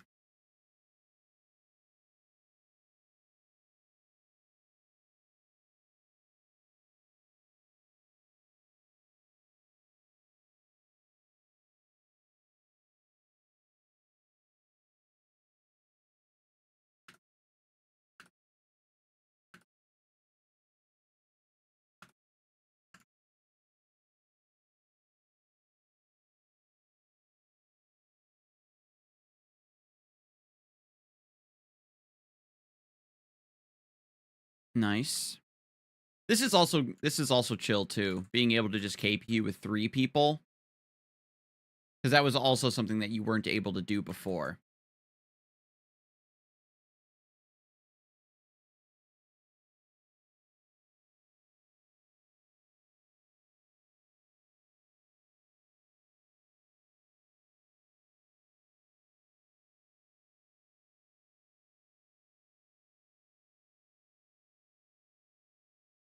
And I don't know what changes they've made to LPQ, where they also changed the minimum party members for it. Or what?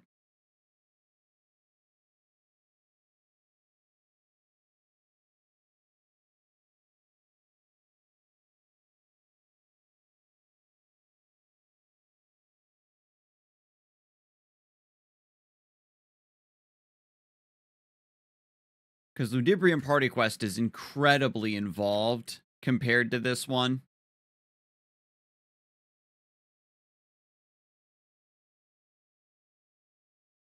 I think it definitely has way more stages than I remember. Sometimes it feels like way shorter.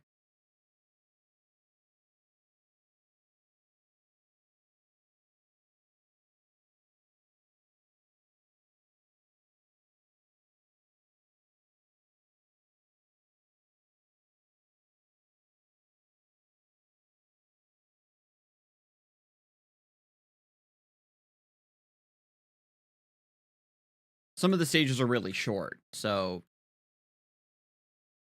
in terms of number of stages, if you look at just number of stages, like LPQ dwarfs KPQ. But in terms of being able to speed run it, LPQs, I don't think each individual run are actually much longer. Well, they are longer, but it's not by a lot, from what I remember. If everybody is very pro, knows what to do, and everybody's on the same page speed running, if you get lucky on your JMS, then you can hit a really good pace.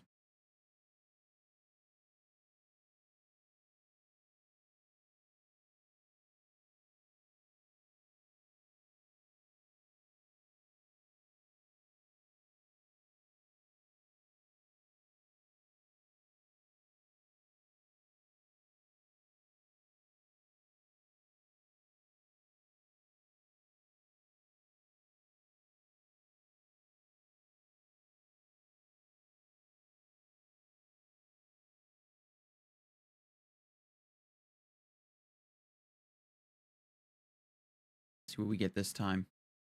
More pots.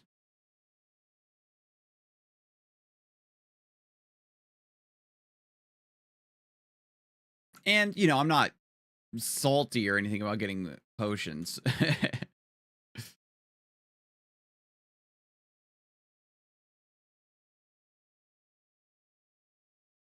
Oh, wait, we are getting some scrolls. Scroll for accessory for dexterity. Don't need.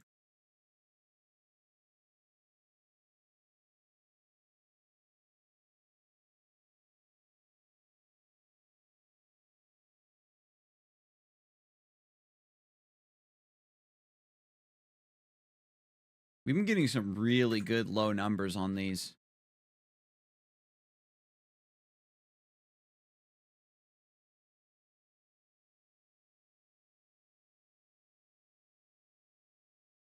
A lot of the changes I've seen like made on this version would be perfect for Classic World. There's some stuff that is just a bridge too far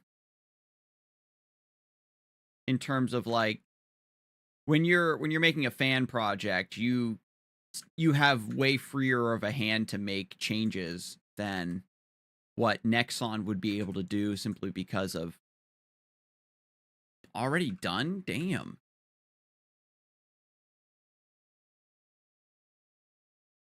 Must have been like for 8 or something.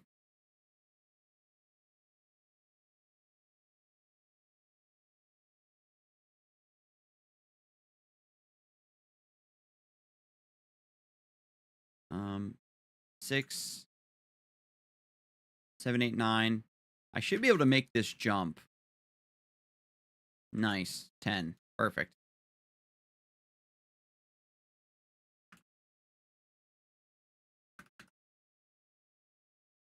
Trying to be slick there.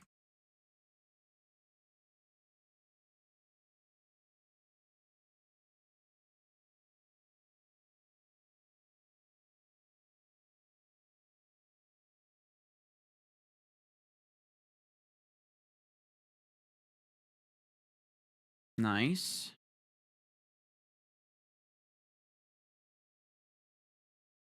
But like this version not only like changed some damage formulas, changed gear around, has completely revamped a lot of skills for a lot of classes, has revamped the scroll system, added crafting, like, you know what I mean? There's a lot of stuff that's like, oh man, this is actually like a really massive improvement on the old formula. But Nexon, at least at first, is going to have to do something very close to old school Maplestory, very authentic. And like this version sticks with certain authenticities that are generally foregone in fan versions too, like having down jump or having to roll the die for your starting stats.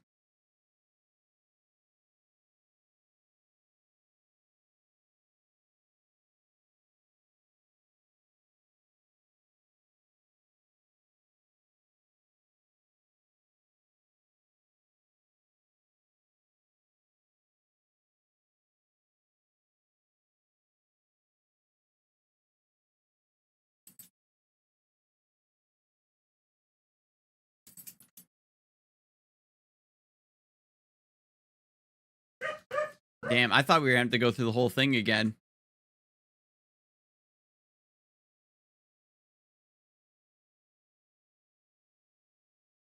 I think these curse eyes are, I should just skip these. Yeah, like I do no damage to them. Let the physical damage dealers deal with those, and then I go and deal with the junior neckies. It's like a little bit more efficient now that I think about it. Because we were all jumbled up and fighting those, I never realized how little damage I was doing individually.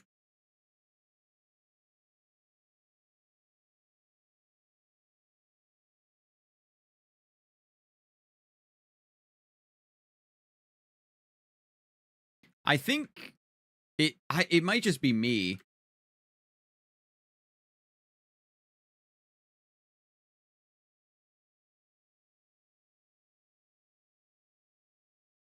But is like King Slime just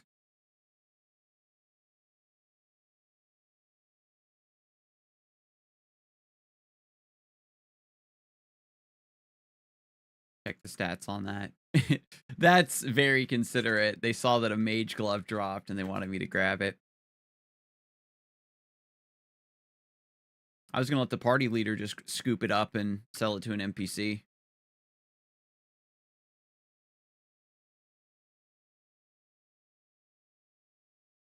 Emerald ore.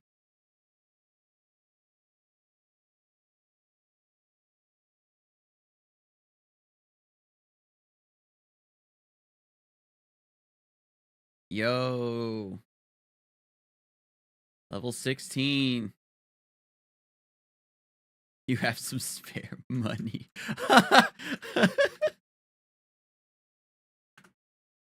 To buy armor.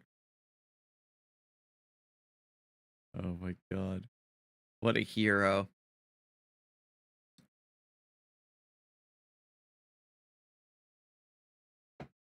Better off just buying a weapon for damage. That is very true. Early on. Oh, we get Junior Necky skins from KPQ.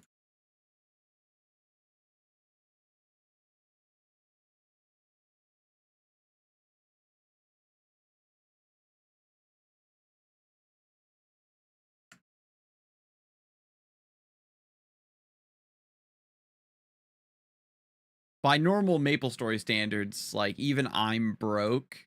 This is just dex required to make your first advancement as a bowman. It's 25, I believe. But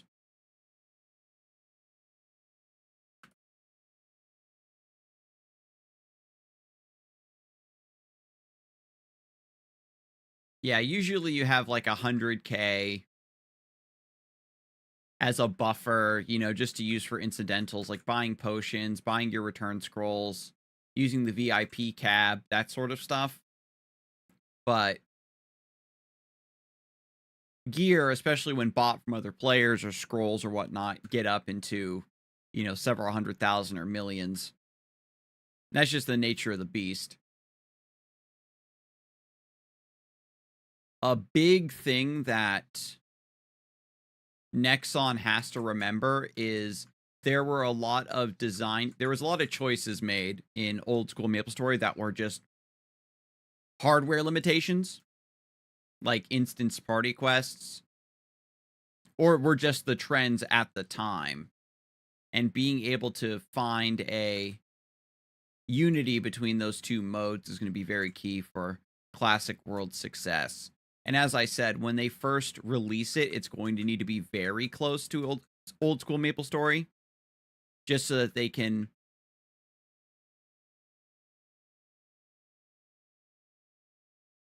let everybody know that they're doing a authentic a pass at a old school product, and then branch out and start doing original stuff. You know, like old school RuneScape. Now they've got RuneScape 3, which Captain Sarah was playing.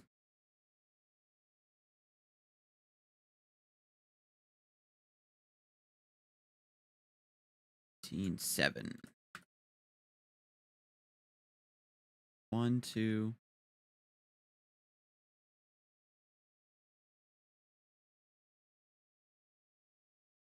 3, 4.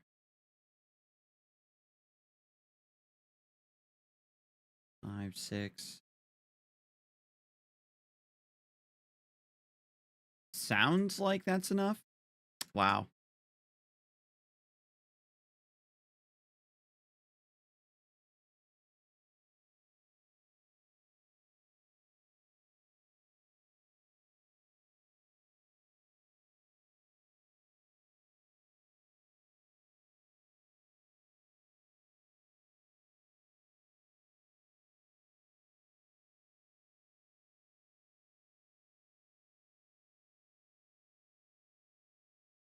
But this is actually nice and chill.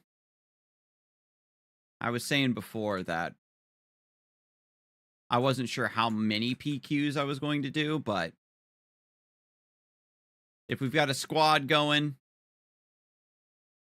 definitely run it into the ground. I should actually do first top left vine, then top right. And that way queen is the one that moves. I wonder if that's like a little bit faster. Zaza likes moving and clicking, so if they get to the 3 cat first, then that's fine.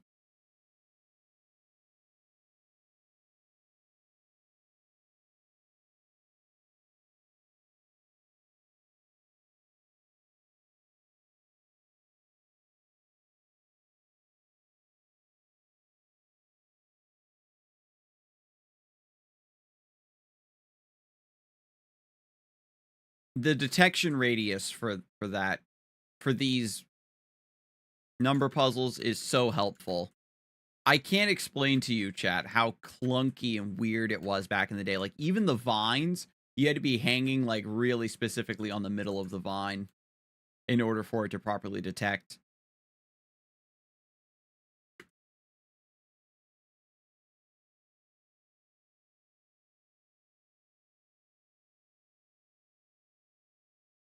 Nice.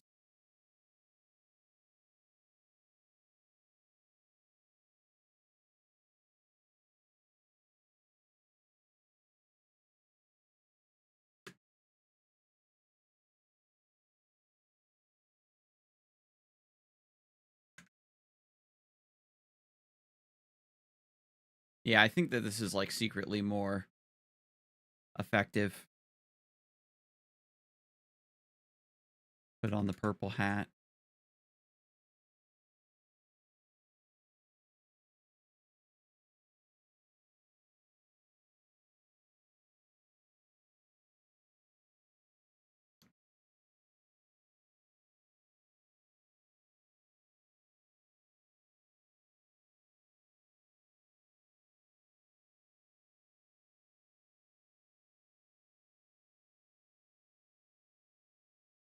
Teleporting back and forth to maintain my spacing is quite fun. But I definitely think King Slime has like extra magic defense or something.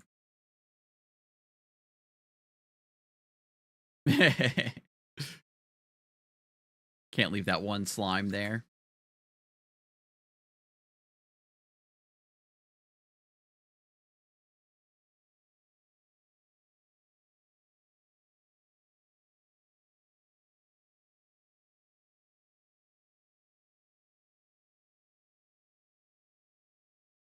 Diamonds.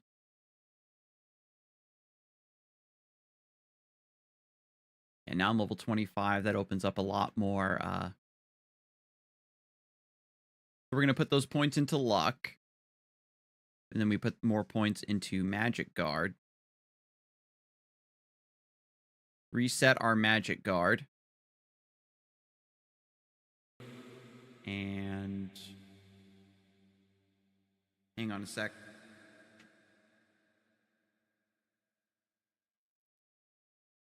Hmm?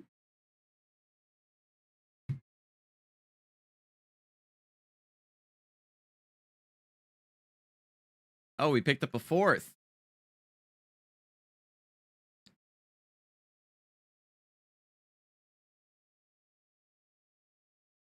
Need 10.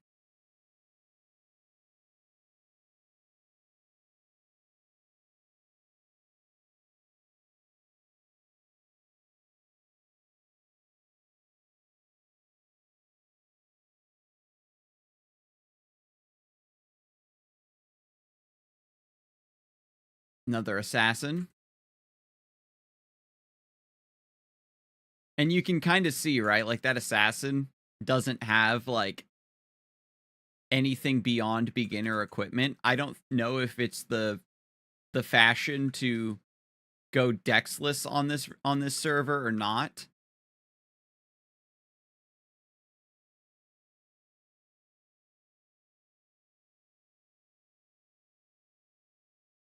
Because my understanding is that dexless is actually not superior to just building normally unless maple weapons exist.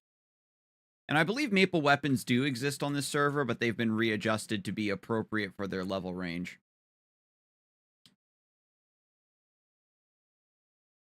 I believe it is easier to come by throwing star ammo, like the better stars as well, but they are...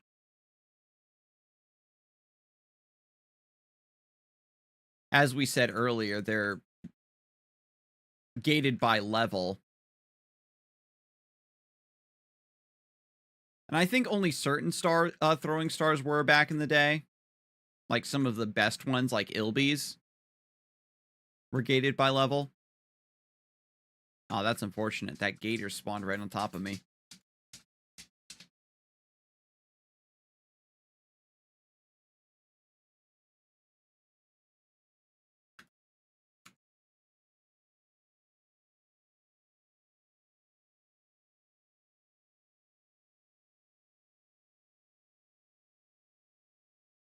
Now, I don't think passes ever disappear. I think there was like a bug at one point where they did. It was like really hilarious.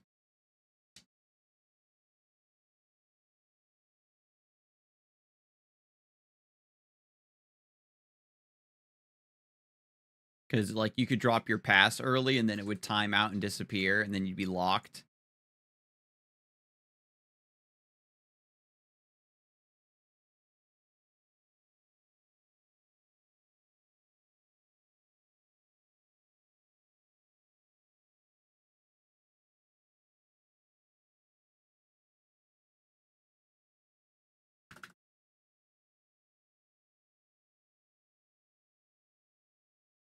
I don't know, how many passes Cake still needs.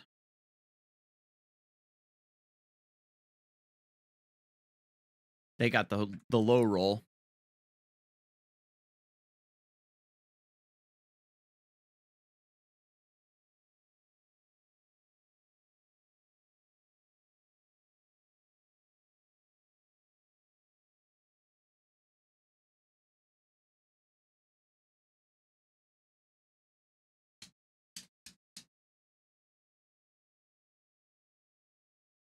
But let me through the portal.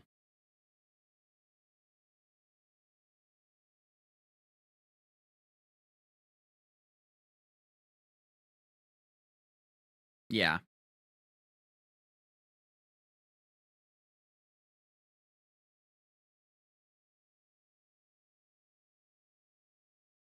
We should actually be able to do these puzzles a little bit faster if Zaza doesn't insist on moving and wants to be static and just click.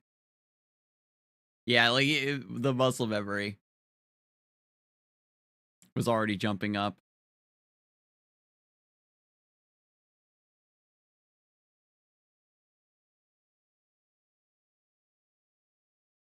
Wait, one more. There we go.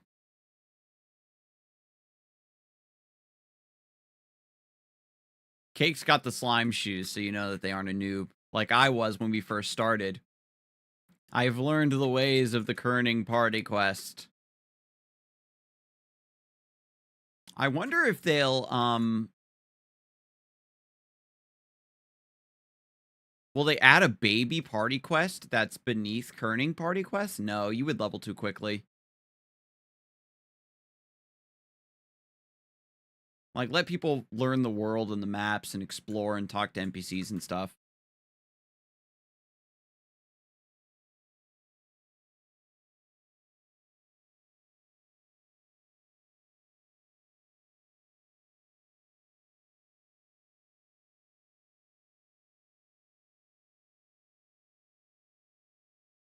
Nice.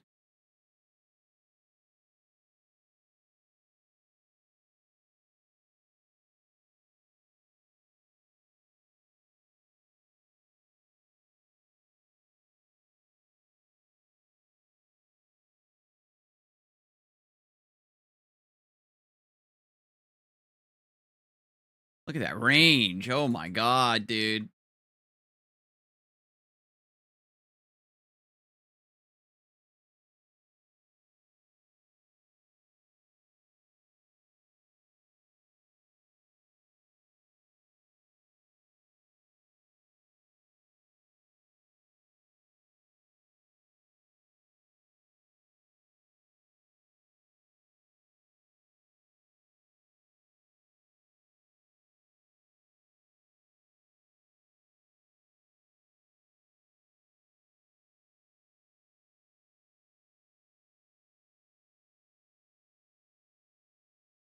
Just such a soothing experience. You know, just grinding, KPQ, getting XP.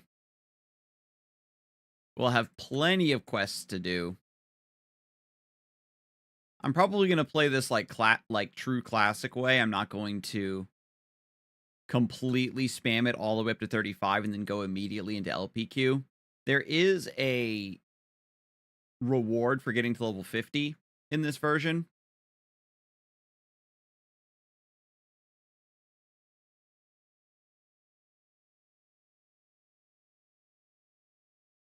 So that might be why players are power leveling with the PQs a little bit more. Because LPQ goes from 35 to 50. Let's see here. 10.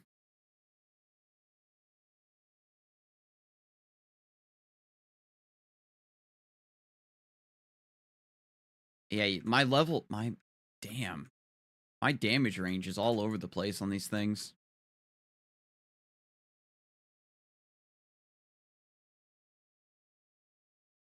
Right, as you level up and you gain more damage,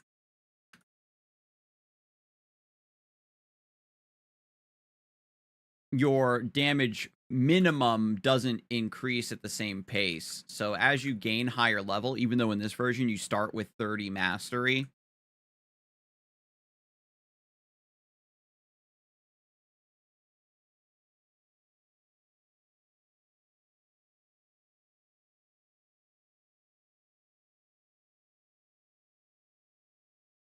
your damage is still going to get wonkier and wonkier as you approach level 30 because you're getting better equipment. You know what I mean? Better weapons.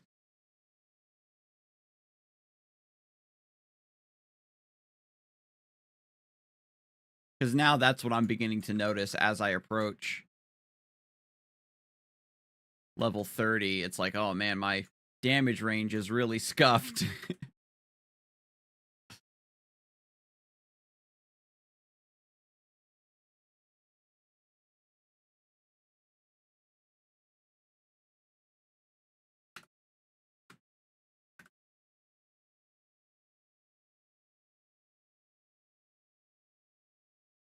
Just let them know, yeah, we've got a couple spares by the NPC. That way, if someone else is almost done, they can just pop right over and snag those.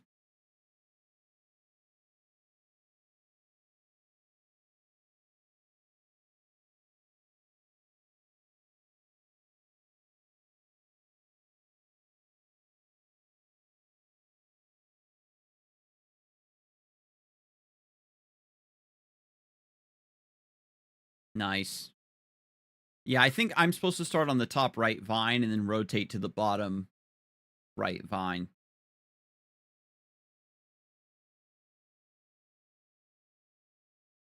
On this version, I keep forgetting that they made it so that rogues have a natural increased walking speed, which is very thematic. I like that a lot, to be honest. Like, they gave me teleport in first job.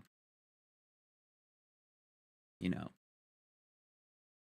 which really affects your playstyle and your feel as a mage. And so having some extra base move and jump as a rogue makes a lot of sense as well. That's actually a really hard jump to make.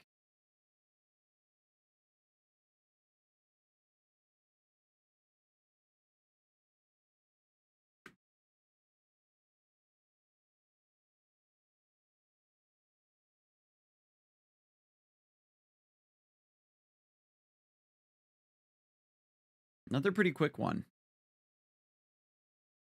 I don't know if Queen's lagging, but they're going a little bit AFK there. Like I say, my magic damage is better served clearing the neckies. God, they're so fast.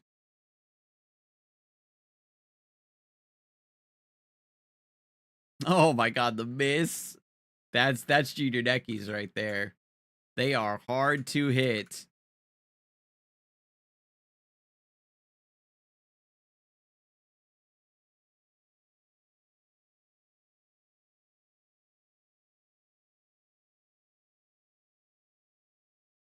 And having the teleport lets me play around with having, you know, lower range than assassins and archers, even though I am still a ranged class. So good.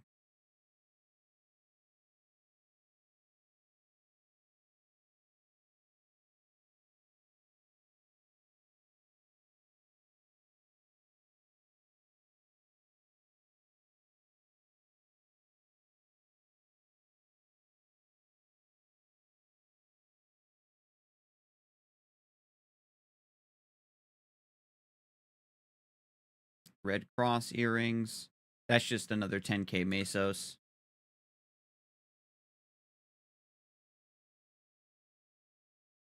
And then when you reappear in the city, you're kind of all scattered all over the place. And if I remember correctly, in old school Maplestory, like in the base version, your party had to be within a certain proximity of the NPC in order to go back in. So when you exit the party quest, and you're kind of scattered to the four winds of the map, it's also a means to make it harder to back to back. 35. Oof.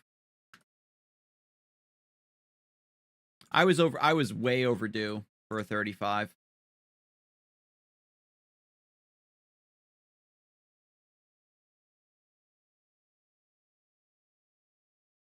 I was gonna say 235 will just restart. Yeah. If two people have to get 35, it is better just to restart because this is the first stage. Especially in this version where it's instanced and you can do it as much as you want. There's no risk to doing so.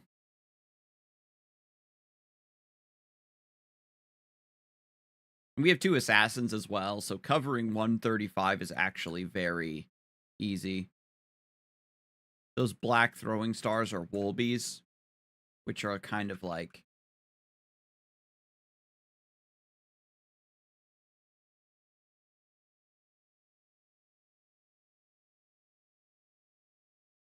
generally is like your first throwing star upgrade. Wolbies are respectable, not too expensive, much more common than other throwing star upgrades.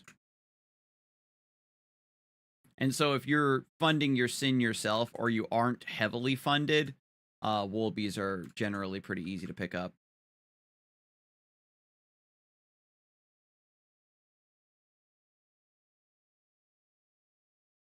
And I think the next tier is Ices? Wait, no, pardon me.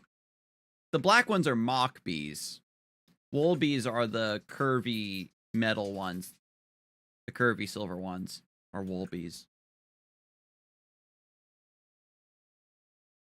There's another black star called the Huabi, I believe. But it's like... I think they're worse than mock bees. And mock bees are always just way more common. So having Huabies is just like an oddity. Like maybe you found them on another character or something.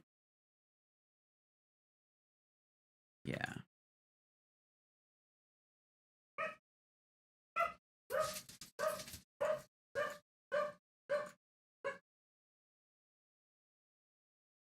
Damn.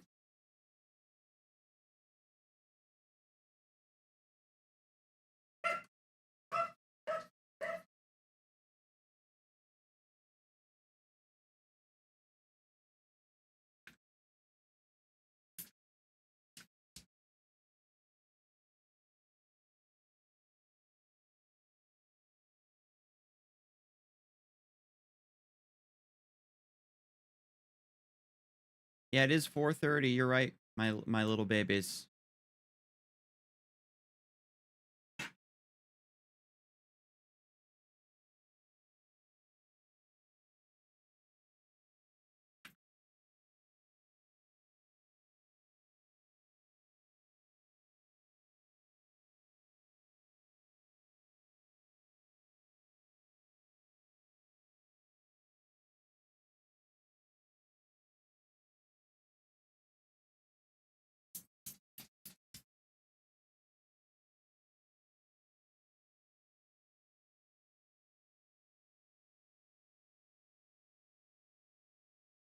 It's okay. We'll go outside soon.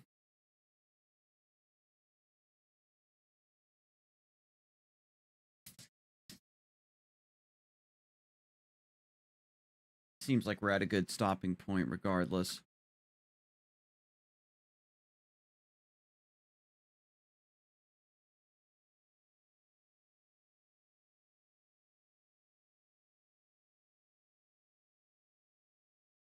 Being able to run it with 3 is so...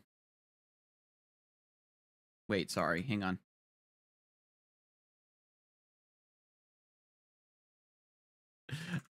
I was overdue for a little bit of a slip up there.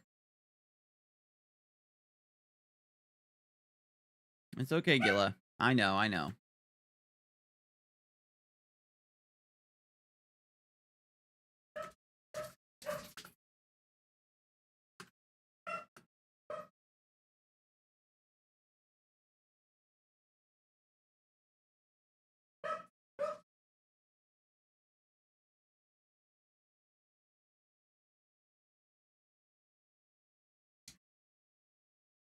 Oh, oh.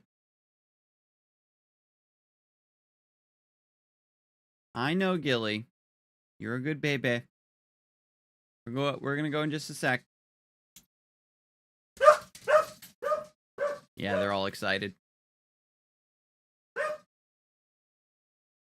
I was playing things pretty safe with my build and with my level progression, so I wasn't actually spamming pots to farm at the technically best places that are more dangerous. Assassins especially, because they can basically hit everything. Hush, babies.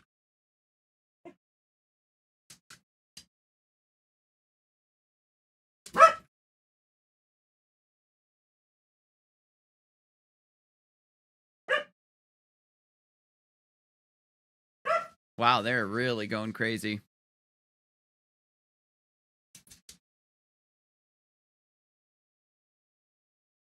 They added a job advancement prequest. Interesting.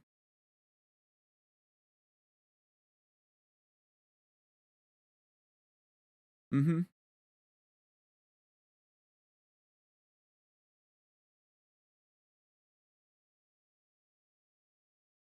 But if you can take it slow, clear something with a basic attack, not use a lot of mana, definitely do so.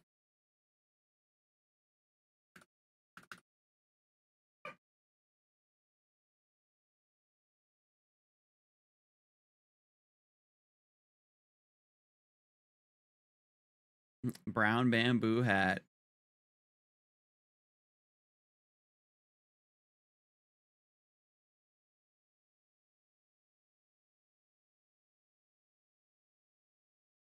Yeah, so that one's luck +3. The classic one you always get.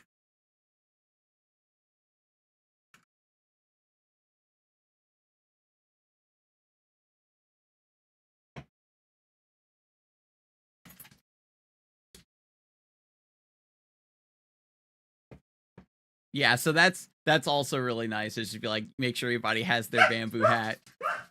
All right. I'll be right back, y'all.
All right, I've returned.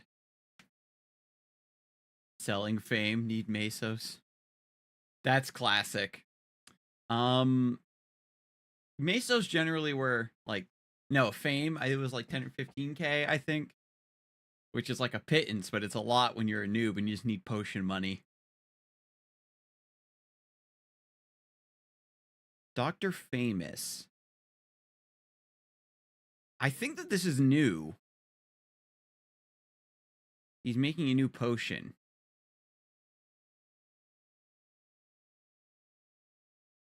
50 junior necky skins, 100 horny mushroom caps. I actually have those in my inventory already. How many junior necky skins do I need? That's helpful. Some lemons.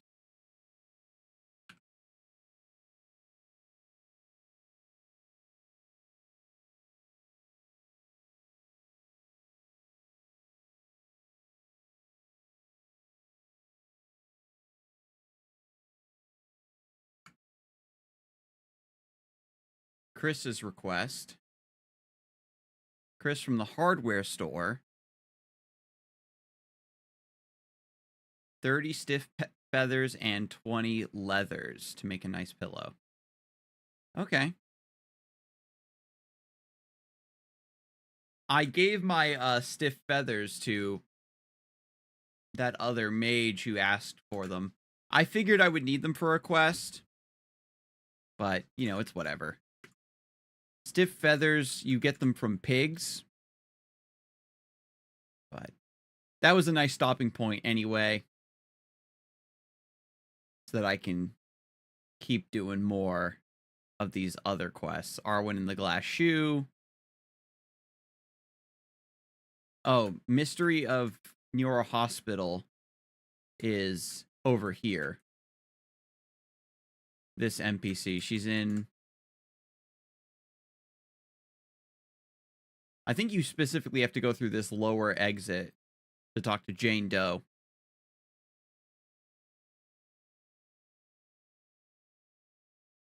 Yeah, and then we get 20 broken mirror glass from wild boars so that she can make a mirror and see what she looks like in her reflection. And Arwen in the glass slipper also wants us to kill, I believe it's fire boars. So we might be able to find a mixed map.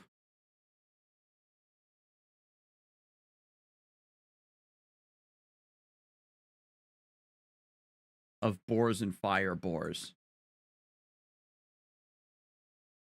Oh.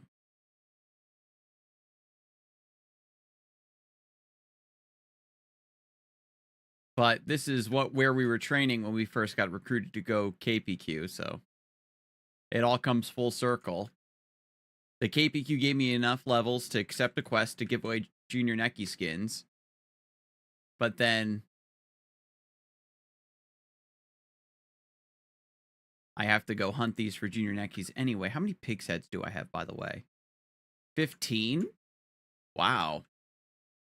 They definitely made those less rare. Which is welcome. I wonder if Classic World is going to do that.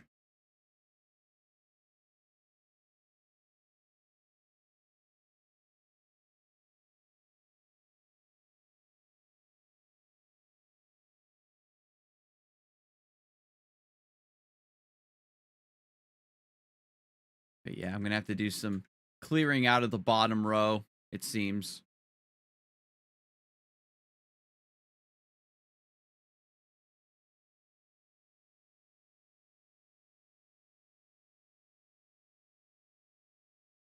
Just to get some more neckies to spawn. And this shouldn't take as long. Because I am a bit stronger now. Just a bit.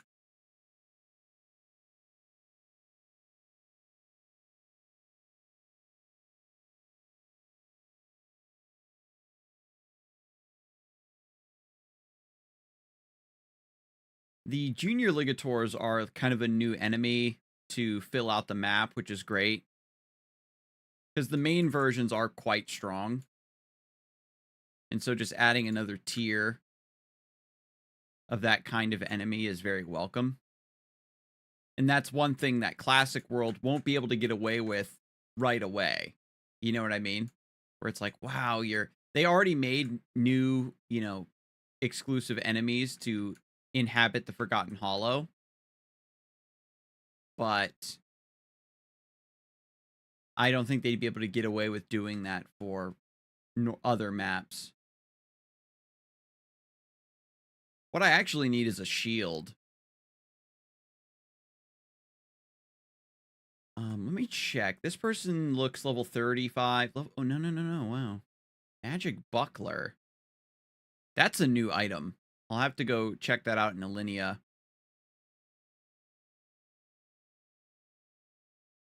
Because originally, back in the day, it was Stolen Fence, Pan Lid Shield, and then you would get into the Esther Shields, which are like level 35. They're like Ludibrium items.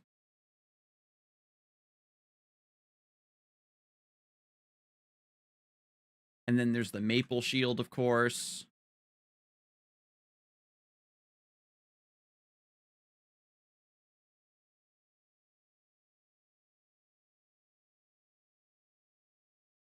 But yeah, I hadn't even considered that they would have made more mage shields. It does make sense, of course, because the way they changed the damage formulas and stuff, and making magic weapon defense matter means that shields also matter a lot more.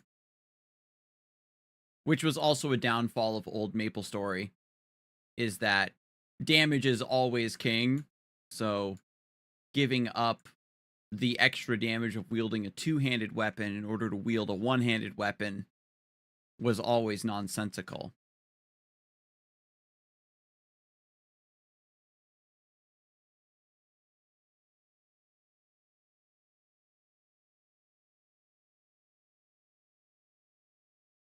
And for magic weapons, wands and staffs are both technically one-handed weapons, but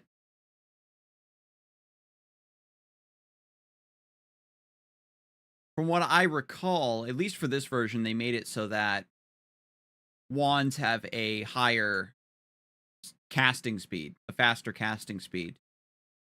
So you can fit more spells in a shorter time period, but staffs just give you more base damage. And I must have read the stats wrong, but it looked like the wooden staff and the wooden wand that you start with have the same stats in terms of damage, so it didn't really make sense for me to go for a staff right away. Yo, what's up, Venom? Welcome back. I was actually doing some quests, and I got picked up with the squad to go do some KPQ runs. So we ran a handful of those, got my purple hat, got my squishy shoes, picked up some levels. Now we're back on the quest completion grind. Stats are the same. Staves have higher damage multiplier, though. Oh, okay, that's what it was then. I was reading the stats wrong then. Because, like, when you hover a staff and it says category wand 3.0, that number is your damage modifier, right? I think it's a quirk specifically of the first staff and wand. Because I know that they were differentiated for this version, but it seemed a little silly that they were the same. That might be a typo. Where it does work differently under the hood, but I think the tooltip for those items are incorrect. When I go to Alinea after this quest, after these quests, I'll have to have a gander.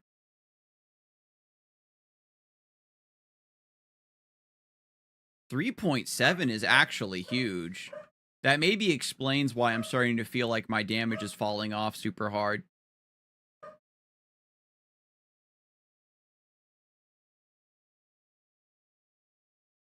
Because the spell speed doesn't really matter. They did add spell booster in this version. I guess we'll see.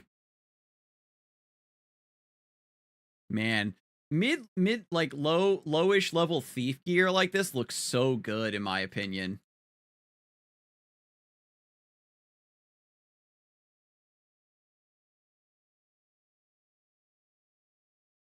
The buckler gives 1 luck clean. Okay, okay. I saw somebody with the magic buckler, and I was like, "Oh, that's a new item." What did I come in here for? Oh, wait, no, no, no. I need to go to the subway. I need Bubbling's Bubbles for Ming Ming and Sturge Wings.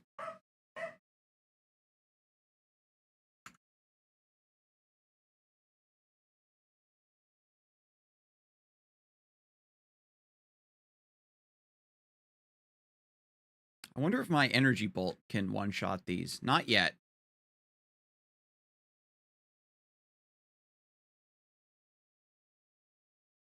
The green Ludi one is level 40. The blue one is level 60 now. That's great. Like, adding shield progression is tight. You know how it was. I never paid attention to shields back in the day. You wanted the... I remember as a bandit, you wanted the nimble wrist guard, I believe it was, that gave you luck. No, I think nimble wrist guard gave you dex, and Jurgen wrist guard gave you luck. One of the wrist guards gave you strength as well. And those were the only shields that I was, really privy to with the characters I played and the level ranges that I played at. But giving mages a proper class of shields is actually really cool.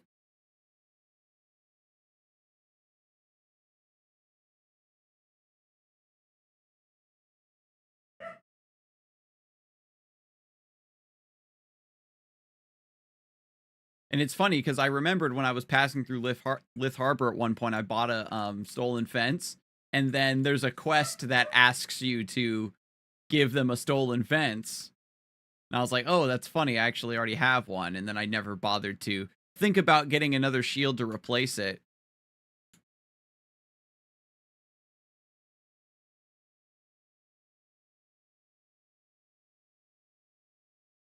So I'll have to pick up the magic buckler. I was secretly hoping I'd be able to maybe get like a panlet or something. Danger green mushroom.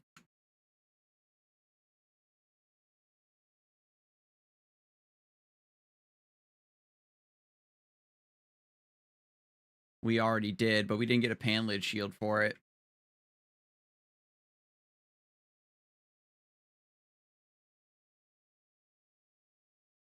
Slime enemies are just so satisfying to grind on. Magic Butler is from the armor NPC in Alinea at the very bottom for 20,000 mesos. Okay. Neat. Yeah, that'll be a great pickup for me then.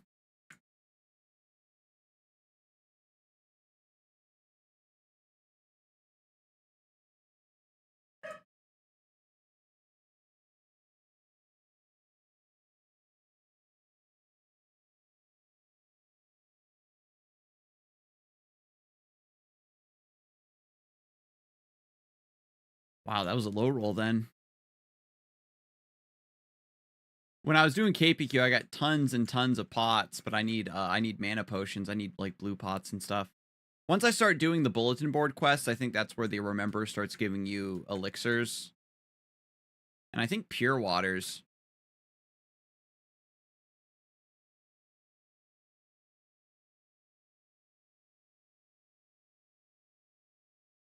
I can't remember if I have to go all the way down into the ant tunnel to the food truck to get a salad.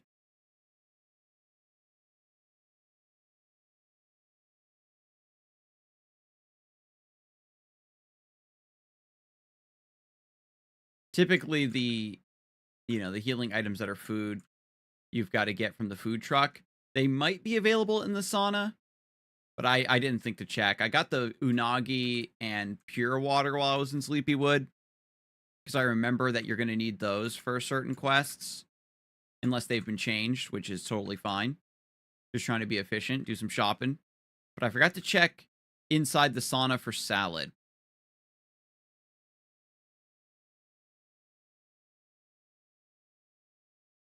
Nice. That's Miss Ming Ming. Now, while I'm here... Oops. While I'm here in Kerning...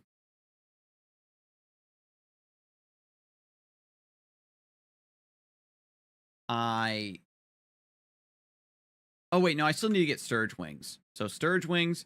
And while I'm here in Kerning, I think I need, like, 30 octopus legs for Sophia. So, I'm going to snag another handful of octopus legs while I'm here. Good old Sturges.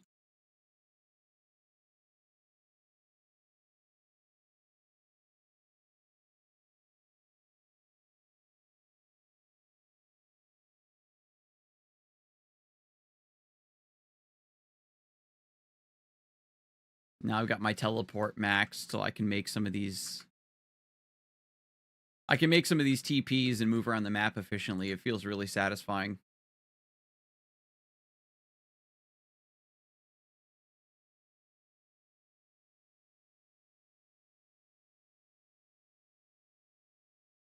It was actually super fun as well to get all those KPQs done earlier, because I was wondering when I was going to weave them in. And you know how it is. Like, you can always do quests and double back for them, and it might actually be better because when you're a bit stronger, then grinding on certain enemies they need you to kill a gajillion of is easier. Wow, Sturges just don't like to drop anything, huh? Not even Mesos. These things suck.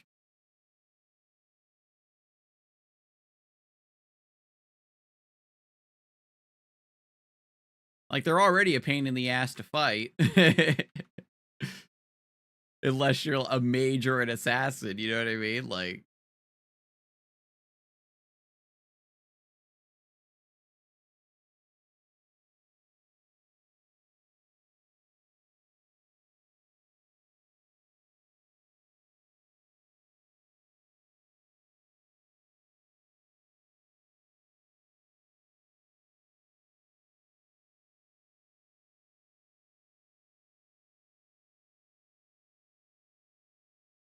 Okay, Sturge Wings acquired.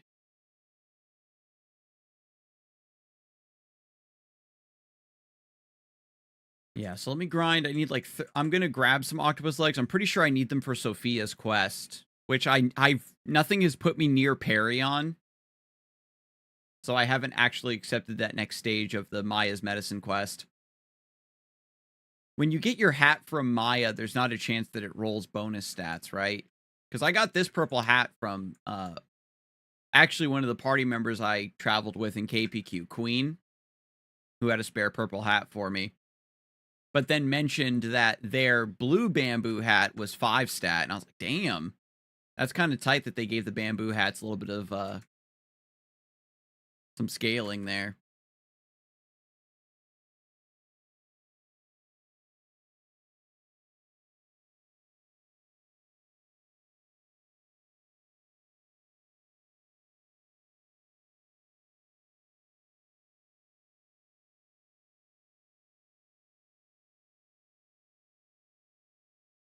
Yeah, there's Queen.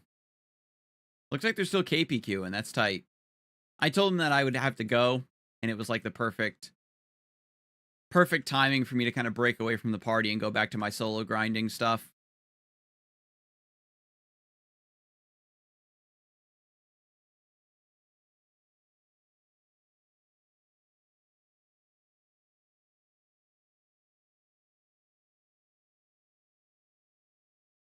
The fact that you can KPQ as much as you want, I'm like on the fence about it.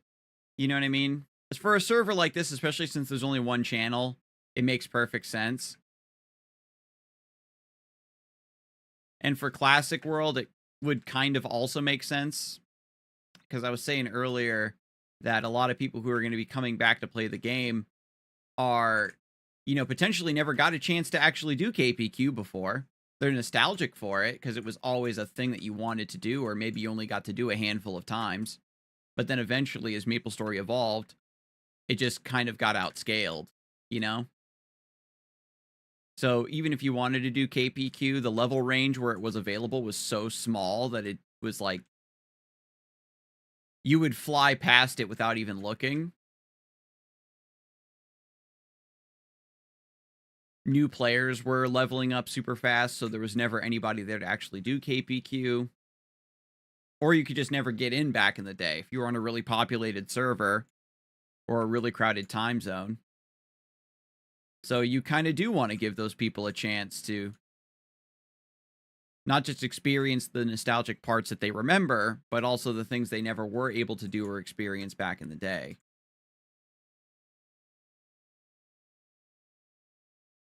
The downside of making KPQ instance is just simply that players will do that over everything else.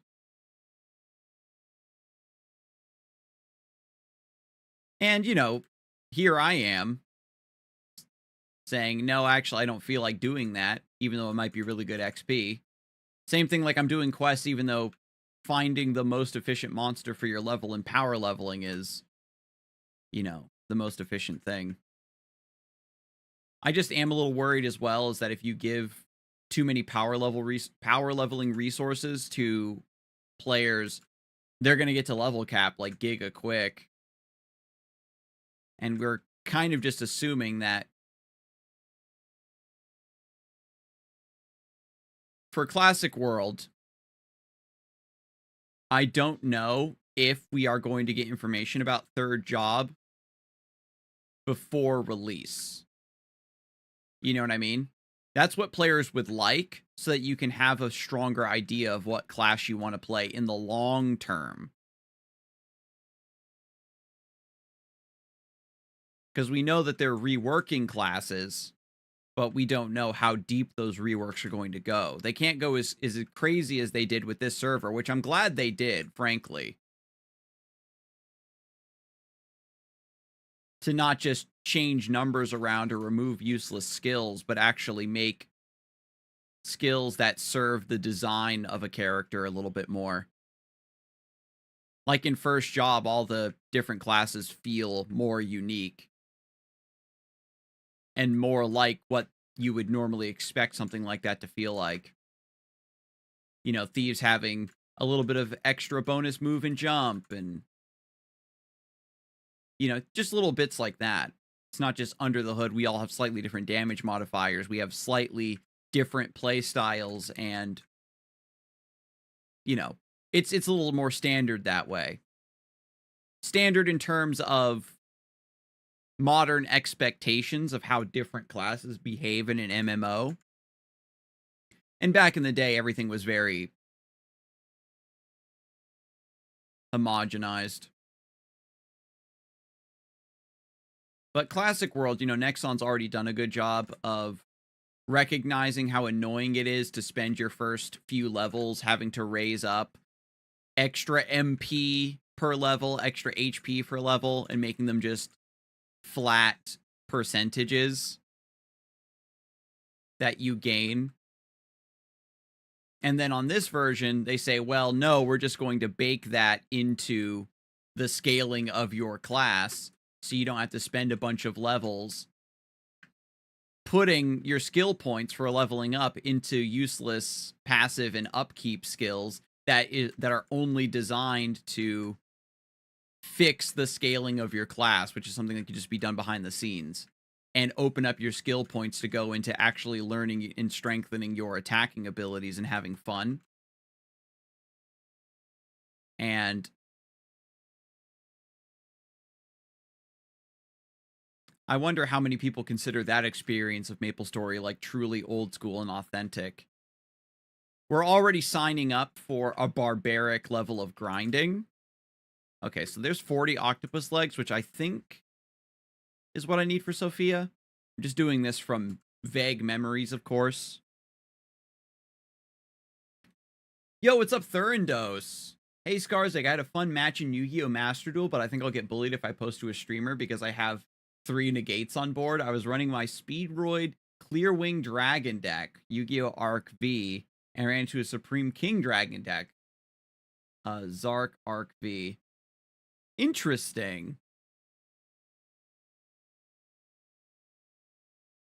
What did those like archetypes just get randomly buffed recently?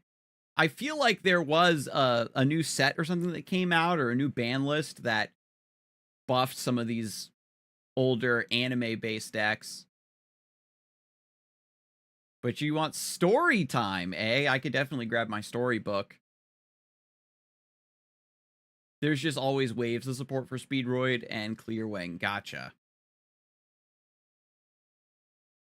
Yeah, yesterday I did a bunch of yapping about that fighting game article and played some Maple, and today it's been all Maple. So yeah, let's go back to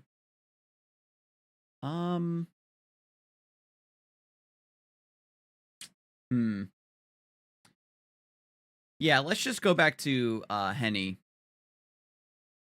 I'll pick up some more return scrolls. I think Supreme King is a Timmy deck. Oh, gotcha. Garnet Ores. Let me get the next tier. Second Worry.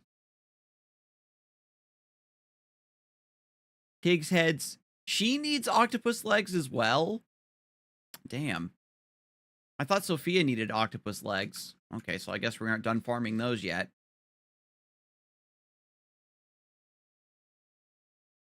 Scarzig doesn't know what you're talking about, but I do. That is true. I'm not fully versed on most Yu-Gi-Oh archetypes.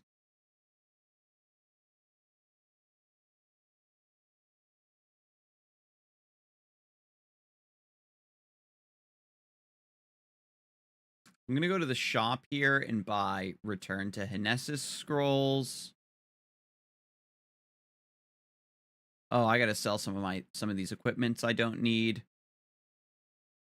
Oh, I can actually equip the cross earrings now. Forgot about that.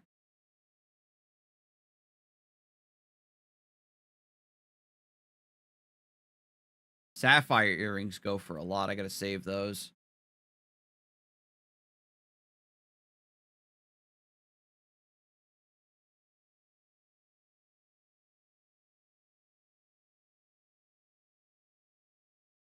Nice. There. Get rid of these rat tails.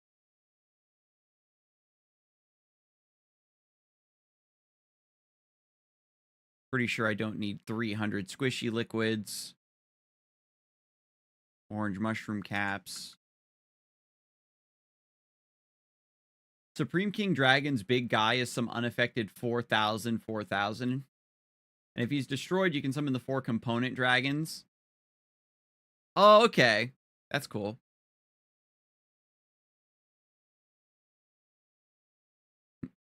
Cool.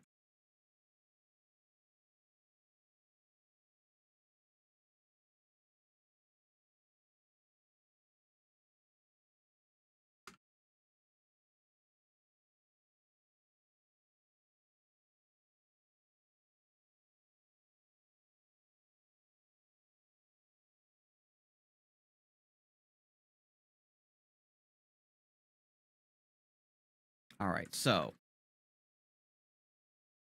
Maya and the Weird Medicine. So we need to go see Sophia and Perion.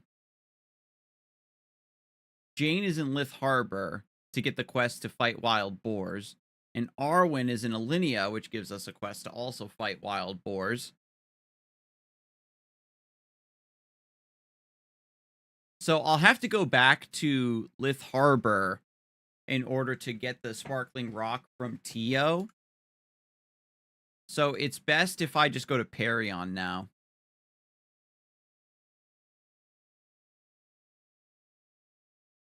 Talk to Sophia. So she's actually inside the potion shop, by the way. 50 squishy liquids, 50 leaves, 20 octopus legs, and Archon's blood. Okay. I'm pretty sure I have all of those. 50, was it 50 leaves? The way this quest works is she gives you her shopping list, but then she tells you automatically to go talk to Manji. Okay, 50 leaves, 20 octopus legs. Okay. So leaves drop from dark stumps. Manji wants us to get Charm of the Undead. And we're going to be training on zombie mushrooms that drop the charm of the undead anyway. Because we need them for the kerning quest. Like, it's really cool how a lot of these quests are very interconnected, where you can double dip and triple dip on kill X of this, find X of that. Yeah. I actually have a few in my inventory already because I went into the ant tunnel to accept the horny mushroom quest. And zombie mushrooms also have their own Sleepywood bulletin board quest. So while I'm here near Parion,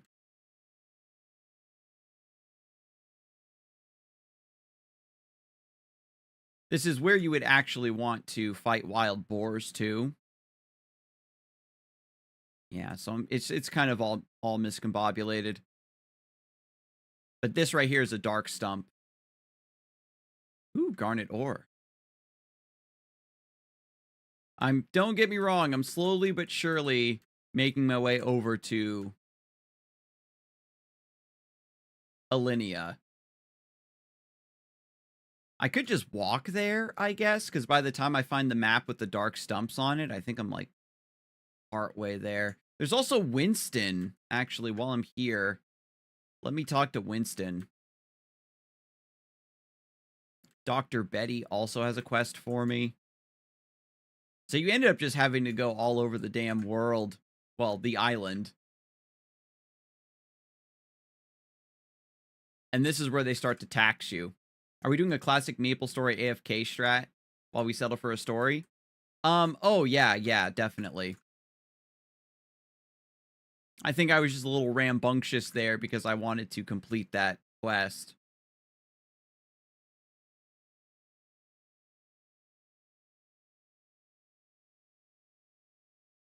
Okay, that's an easy one.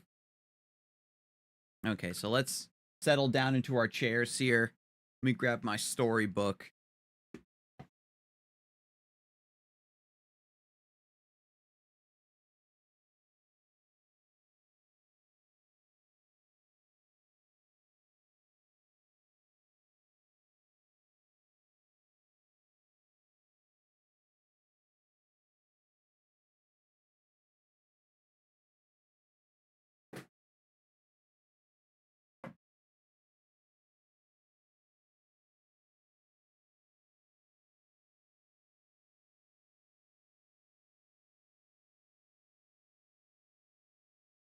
Okay.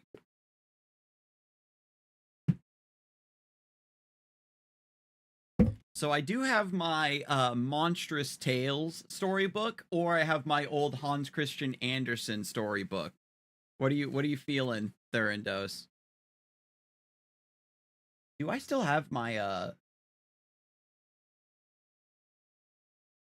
fireplace reading Dealer's Choice?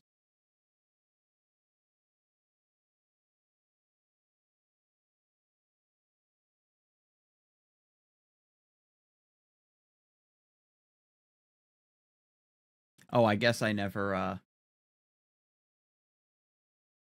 added my face cam over here. Give me a sec.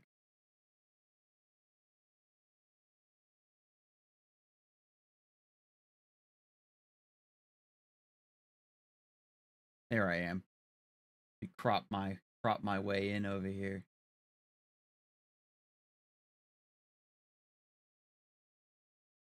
Oh man, I have the old chat as well. We haven't used this scene in a while. Okay, Dealer's Choice. Let's try the Monstrous Tales. These are a bit more curated. Not bad. Love you. Let's see here. The last one we read was My Lord Bag of Rice, where a warrior saved a family of spirits that like lived in a palace under the ground or something, and they rewarded him with a magic bag of rice that would never run out, and then he used it to save his people from famine.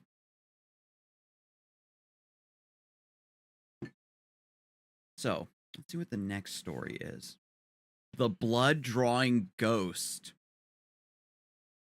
There was a young man in the parish of Drimoleague, County Cork, who was courting 3 girls at one time, and he didn't know which one of them he would take.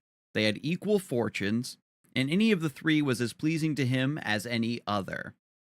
Indecisive. One day, when he was coming home from the fair with his 2 sisters, the sisters began. "Well, John," said one of them, "why don't you get married? Why don't you take either Mary or Peggy or Kate?" "I can't tell you that," said John, "till I find which one of them has the best wish for me." "But how will you know?" asked his other sister. "I'll tell you that as soon as any person will die in the parish." And so, in 3 weeks' time from that day, an old man who lived in the parish died. Well, yes, and he certainly did. John went to the wake and then to the funeral. While they were burying the corpse in the graveyard, John stood near a tomb, which was next to the grave. And when they were away, after burying the old man, he remained standing a while by himself, as if thinking of something. Then he put his black horn stick on top of the tomb, stood a while longer, and on going from the graveyard, left his stick behind him. He went home and ate his supper. And after supper, John went to a neighbor's house where young people used to meet of an evening, and the 3 girls happened to be there that time. And John was very quiet, so that everyone noticed him. "What is troubling you this evening, John?" asked one of the girls. "Oh, I am sorry for my beautiful blackthorn," said he. "Did you lose it?" "I did not," said John, "but I left it on top of the tomb next to the grave of the man who was buried today. And so, whichever of you 3 will go for it is the woman I'll marry." "Well, Mary, will you go for my stick?" asked he. "Faith, then, I will not," said Mary. "Well, Peggy, will you go?" "If I were without a man forever," said Peggy, "I wouldn't go." "Well, Kate," he said to the third, "will you go to retrieve my stick? If you go, I will marry you." "Stand to your word," said Kate, "and I'll bring back the stick." "Believe me, that I will," said John. And so Kate left the company behind her and went for the stick, the rule of 3. I thought that each of them would go and maybe have their own experience or adventure or get scared off by something on the way, which may be how the original story could have gone. I'm not sure. Cut it down for time, perhaps. Anywho,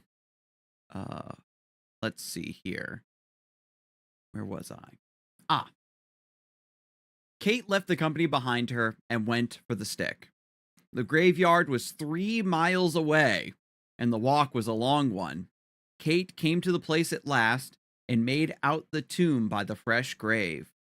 While she had her hand on the blackthorn, a voice called from the tomb, "Leave the stick where it is, and open this tomb for me." Kate began to tremble and was greatly in dread, but something was forcing her to open the tomb. She couldn't help herself. "Take the lid off now," said the dead man, when Kate had the door open and was inside the tomb. "And take me out of this. Take me on your back." Afraid to refuse, she took the lid from the coffin, raised the dead man on her back, and walked on in the way he directed.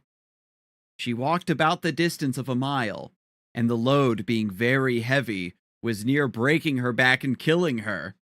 She walked half a mile farther and came there to a village, and the houses were at the side of the road. "Take me to the first home," said the dead man, and so she took him.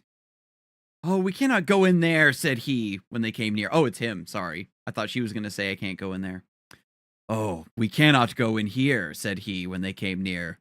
"The people have clean water inside, and they have holy water too. Take me to the next house." And so she went to the next house. "We cannot go in there," said he, when she stopped in front of the door of the next house. "They have clean water, and there is holy water as well." And so she went to the third house. "Go on in there," said the dead man. "There is neither clean water nor holy water in this place, and so we can stop in it." And so they both went in.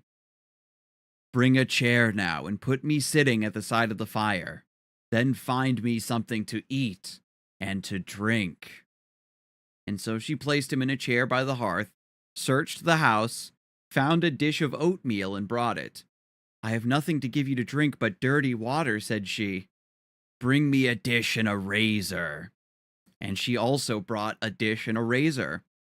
"Come now," said he, "to the room above." They went up to the room where 3 young men, sons of the man of the house, were sleeping in bed, and Kate had to hold the dish while the dead man was drawing their blood. "Let the father and mother have that," said he, "in return for the dirty water."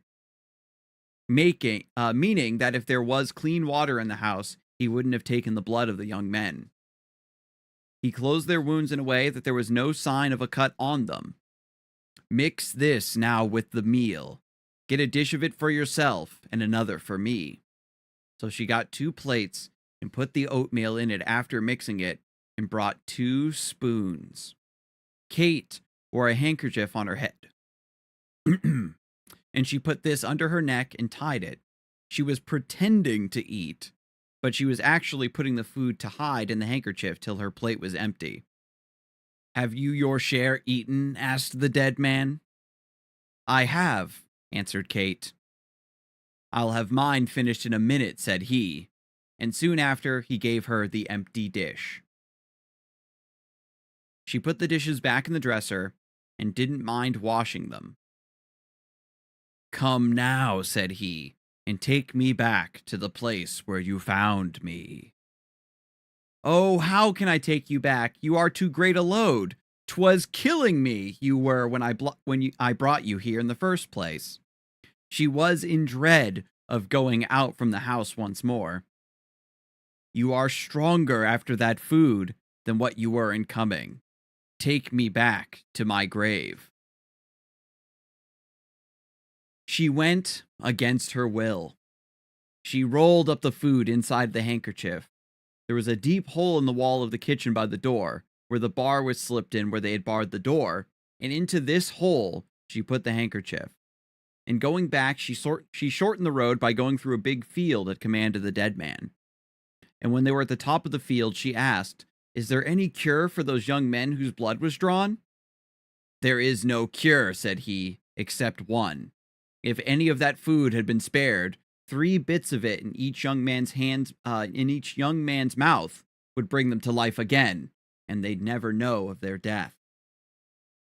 "Then," said Kate in her own mind, "that cure is to be had." "Do you see this field?" asked the dead man. "I do," she answered. "Well, there is as much gold buried in it as would make rich people of all who belong to you. Do you see the 3 lectins? Underneath each of them is a pot of gold." The dead man looked around for a while, and then Kate went on without stopping, till she came to a wall of the graveyard, and just then they heard the cock crow. "The cock is crowing," said Kate. "It's time for me to be going home." "It is not time yet," said the dead man. "That is a bastard cock." I'm not sure how the folklore around that exactly works, but I know that, the rooster signaling the coming of morning means that undead and ghouls and whatnot either lose their power or are destroyed. A moment after that, another cock crowed. "There are many cocks crowing a second time," said she. "And no," said the dead man, "that is a bastard cock again. That's no right bird." They came to the mouth of the tomb, and the cock crowed a third time. "Well," said the girl, "that must be the right cock." "Oh, my girl, that cock has saved your life for you. But for him, I would have you with me in the grave forevermore. And if I knew this cock would crow before I was in the grave, I wouldn't have the knowledge you have now of the field and the gold. Put me back in the coffin where you found me. Take your time and settle me well. I cannot meddle with you now in the world of the living, and 'tis sorry I am to part with you." "Will you tell me who you are at least?" asked Kate. "Have you ever heard your father or mother mention a man called Edward Deary, or his son, Michael?" "It's often I heard tell of them," replied the girl. "Well, Edward Deary was my father, and I am Michael. That black thorn that you came for tonight to this graveyard was the lucky stick for you. But if you had any thought of the danger that was before you, you wouldn't be here. So settle me carefully and close the tomb well behind you." She placed him in the coffin carefully, closed the door behind her, took the blackthorn stick, and away home went Kate. The night was far spent when she came, and she was tired, and it's a good reason that that girl had. She thrust the stick into the thatch above the door of the house and rapped. Her sister rose up and opened the door. "Where did you spend the night?" asked the sister. "Mother will kill you in the morning for spending the whole night away from home." "Go to bed," answered Kate, "and never mind me." They both went to bed, and Kate fell asleep the minute she touched her pillow, and she was that tired after all of her adventures that night. When her father and mother and the three young men rose the next morning, and there was no sign of their sons, the mother went to the room to call them, and she found the three there dead, with their blood drawn. She began to screech and wring her hands. She ran to the road, screaming and wailing. All the neighbors crowded around to know what trouble was on her, and she told them that her three sons were lying dead in their bed after the night. Very soon the report spread in every direction, and when Kate's father and mother heard it, they ran off and hurried to the house of the dead men. And when they came home, Kate was still in bed.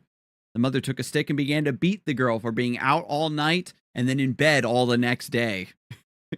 "Get up now, you lazy stump of a girl," said she, "and go to the wake house. Your neighbor's three sons are dead." And Kate took no notice of this. "I am very tired and sick," said she. "You'd better spare me and give me a drink." And so the mother gave her a drink of milk and a bite to eat, and in the middle of the day she eventually rose up. "'Tis a shame for you to not be at the wake house yet," said the mother. "Hurry over there now and pay your respects." When Kate reached the house, there was a great crowd of people before her and great wailing to be had. She did not cry, but was looking on.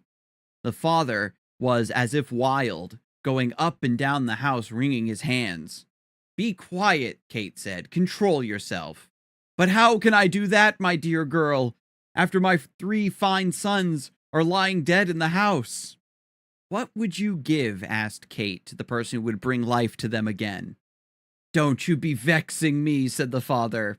"It's neither vexing nor am I trifling," said Kate. "I can put the life back in them again. If it was true that you could do that after all, I would give you all that I have inside the house and outside as well." "All I want from you," said Kate, "is the eldest son to marry, and Gort Nelecton, the field of the stone, that's the name of the nearby field, they're saying here in parentheses, as fortune." Vice of greed? I wonder. Like, she got sent away by John to go on that adventure in the first place, but she wants a different husband. Because he put the blackthorn stick there to test them, and he was a philanderer anyway, right? So, I guess this is just Kate's adventure now.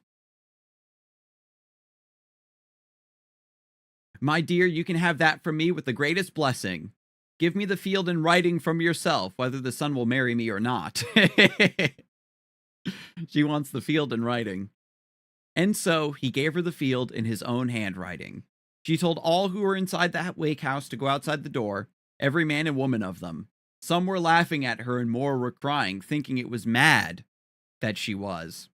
She bolted the door on the inside and went to the place where she had left the handkerchief, found it, and put 3 bites of the oatmeal and the blood in the mouth of each of the young men. And as soon as she did that, the 3 got their natural color back, and it looked like they had simply been sleeping. After she opened the door, she called on all to come back inside and told the father to go and wake his sons. He called each one by name, and as they woke, they seemed very tired after their night's rest. They put on their clothes and were greatly surprised to see all of the people around. How is this? Asked the eldest daughter. Don't you know anything that came over you in the night? Asked the father. We do not, said the sons. We remember nothing at all since we fell asleep last evening. The father then told them everything, but they simply could not believe it. Kate went away home and told her father and mother of her night's journey to and from the graveyard, and said that she would soon tell them more. And take a quick drink of water here.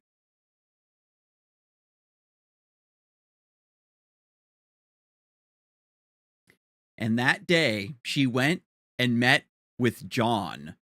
So, did you bring the stick after all? Asked he. Find your own stick, said she, and never speak to me again in your life. In a week's time, she went to the house of the three young men and said to the father, I have come for what you've promised me. Then you'll get that with my blessing, said the father. He called the eldest son aside and then asked, would he marry Kate, their neighbor's daughter? I will, said the son. And 3 days after that, the two were married and had a fine wedding indeed. And for 3 weeks, they enjoyed a pleasant life without toil or trouble. Excuse me. Then Kate said, this will not do for us. We must be working. So come with me tomorrow, and I'll give yourself and brothers plenty to do, and my own father and brothers as well. And so she took all of them the next day to one of the stone heaps in Gort Lelecton, and that's the name of the field with the pot of gold buried in it. Gort Lelecton. Throw these stones to one side, said she. They thought that she was losing her senses, but she told them that they'd soon see for themselves what she was doing. And they went to work and kept at it till they had 6 feet deep of a hole dug. And then they met with a flat stone, 3 feet square, and an iron hook in the middle of it. Sure, there must be something underneath this, said the men, and they lifted all together the flagstone, and under it was a pot of gold, and all were very happy then. And there is more gold yet in this place, said Kate, and come now to the other heap. They removed that heap, dug down, and found a second pot of gold. They removed the third pile, and found a third pot of gold, and on the side of the third pot was an inscription, but they could not make out what it was. But after emptying it, they placed the pot by the side of the door. About a month later, a poor scholar walked that way, and as he was going in at the door, he saw that old pot and the letters on the side of it, and he began to study those letters. You must be a good scholar if you can read what's on that pot, said the young man. Ah, I can, said the poor scholar, and here it is for you. There's a deal more at the south side of each pot. The young man said nothing, but, putting his hand in his pocket, gave the poor scholar a good day's hire. When he was gone, they went to work and found a deal more gold in the south side of each stone heap. They were very happy then, and very rich indeed, and bought several farms and built fine houses, and it was supposed by all of them in the latter end that it was Derry's money that was buried under the Lectons, but they could give no correct account of that. And why would they care? When they died, they left the property to make their children rich unto the 7th generation. The end.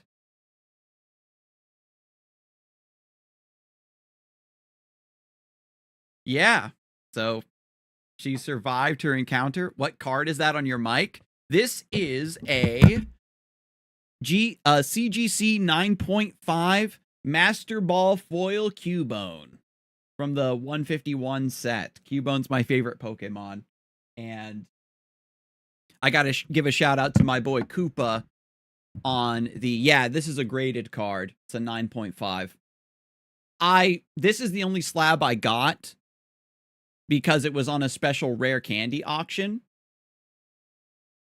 But yeah, Cubone's my favorite Pokemon.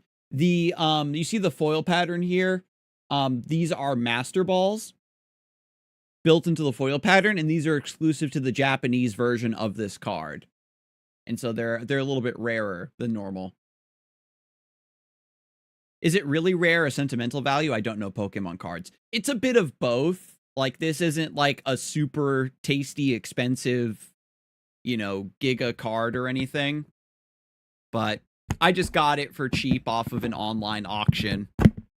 And my boy Koopa from the Squawk and Seas podcast uses a slabbed Squawkabilly card as his microphone holder. So I thought that that was a cool thing that I'd take for my stream.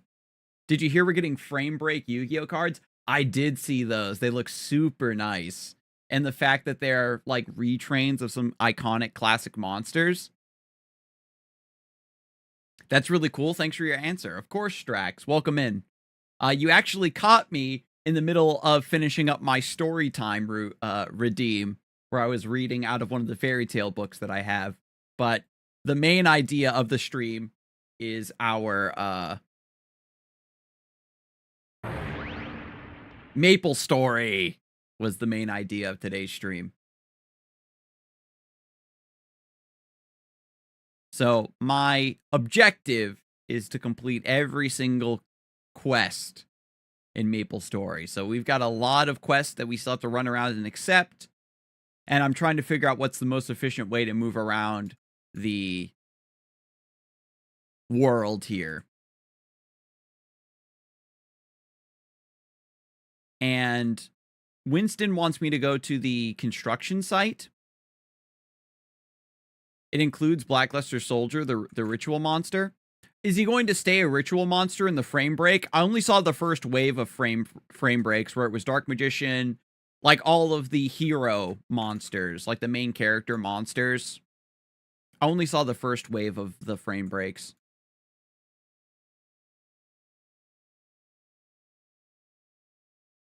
Oh yeah, that's right. We also have to find dark stumps to farm leaves. That's one of our objectives. Not dark axe stumps, but base dark stumps. Drop leaves.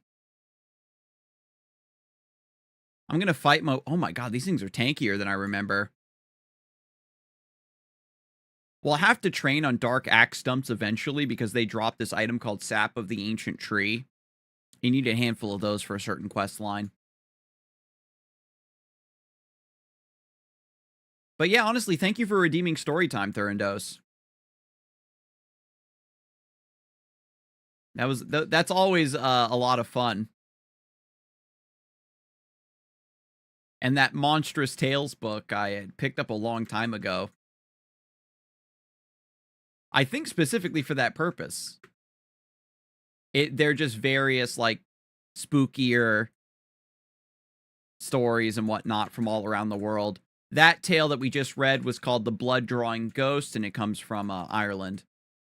Oh, God. The Ghost Tree. That is one thing. Like, they can make... If Blackluster Soldier's a ritual monster, then it would be taught... Oh, God, wait. I'm going the wrong way. This happened the last time. Don't die. This happened the last time. I got baited by Winston. Because I thought the portal that's literally next to Winston leads to the construction site, but it doesn't.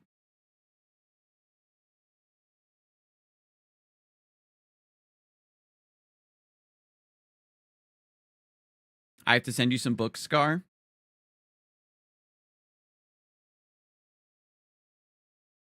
I think I was like in a thrift store or something when I found that initial Hans Christian Andersen book.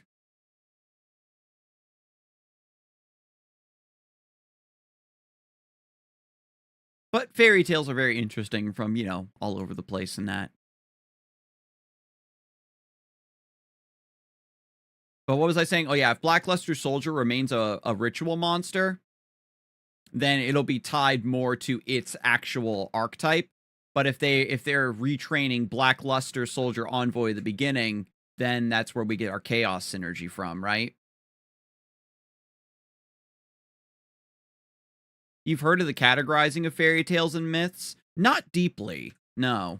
I know that there are like certain tropes, and a lot of them are mostly just holders for lessons, make sure you're listening to your elders and that, just teaching good lessons to kids. No, I mean my books. Yeah, Mad Wheels. I'm down to read a good mystery novel. I was reading a lot of, there's a mystery novel series that was recommended by Kojima, actually.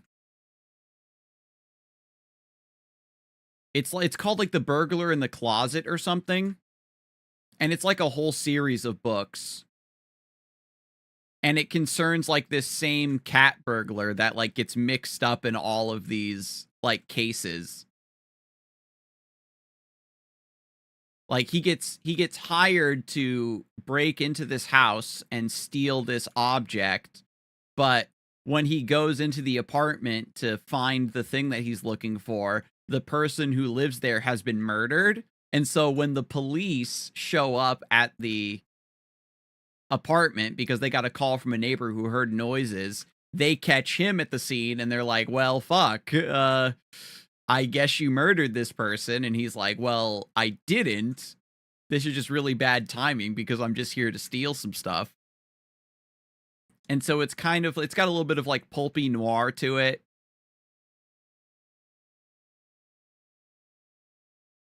Where he has to like solve the case to prove his own innocence, essentially. It's pretty good.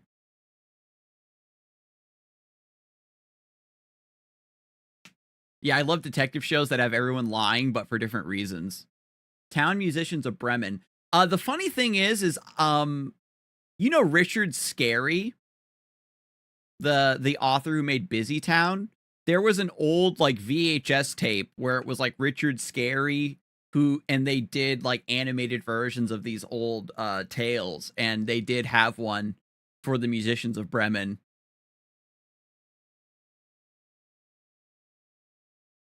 Oh, that's right. I was like, what was I doing? Oh yeah, I'm looking for leaves. My first books are poetry books, but you'll get 4, including the novel. I'll have to dig up my P.O. box information. I thought I canceled it, but I got an email saying that they were going to auto-charge me, and I still have my P.O. box. Might be the easiest way for you to send something. I really appreciate that, Mad Wheels, because I know you've written a ton. Are there no dark stumps on this map? I'm going to go to the next map.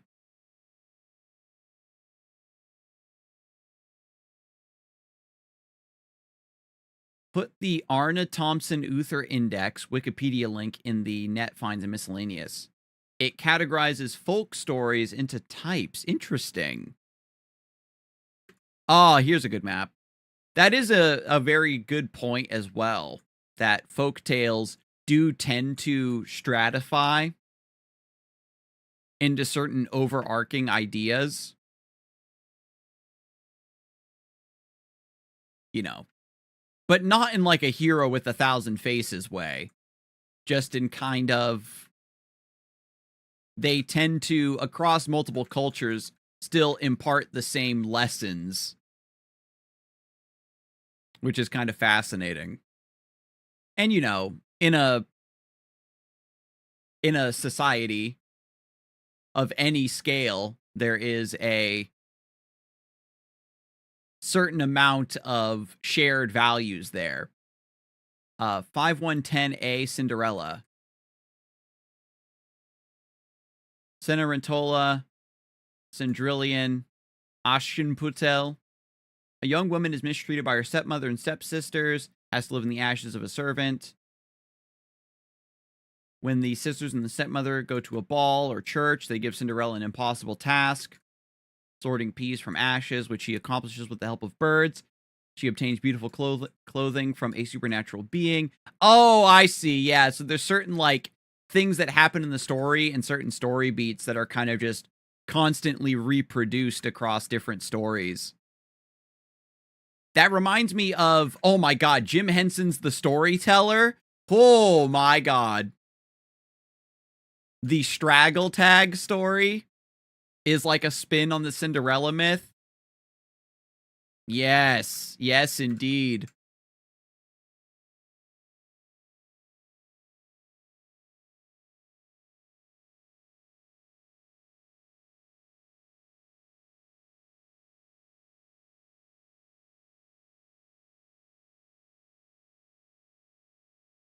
How many? I think it was 50 leaves. When you're aware of the rules and commonalities, you can subvert them. Yeah, exactly. sometimes it's kind of like subversion for the sake of subversion, where it's like, I'm gonna take this classic fairy tale and make it edgy. But some of them are actually quite good. Like, there's the line of novels that are kind of retellings of Disney, where it's um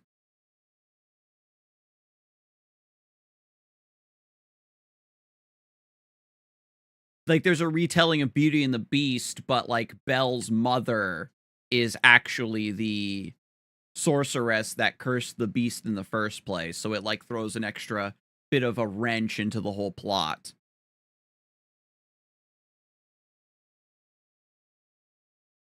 Wicked was interesting. I liked the idea of adding a prequel, a deep prequel that recontextualizes a lot of the original. Not just, this is an origin story, but also deconstructing. I don't know. Recontextualizing is probably the best way I can put it, which is pretty cool. You realize Disney stole that from the Grimm brothers. Oh, I know. Beauty and the Beast, Cinderella. The reason Disney made all of those fairy tale movies back in the day is because all of those stories were public domain. They didn't have to pay anybody to use them. Which is ironic because Disney then began to extend copyright law to cover their own properties and their own imaginings. Like even The Little Mermaid is completely different from its original version, where it's more of like a tragic Romeo and Juliet love story. Yeah, literally nothing Disney is original. Yeah, I'm struggling to think what their first truly original IP was.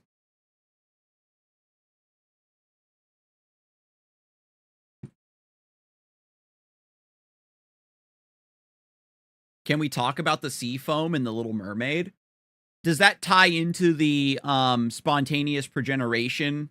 Probably a trope like that that's also sometimes in folklore, where part of it is also an explainer for why a part of nature is the way that it is. And that comes up a lot in African folklore too.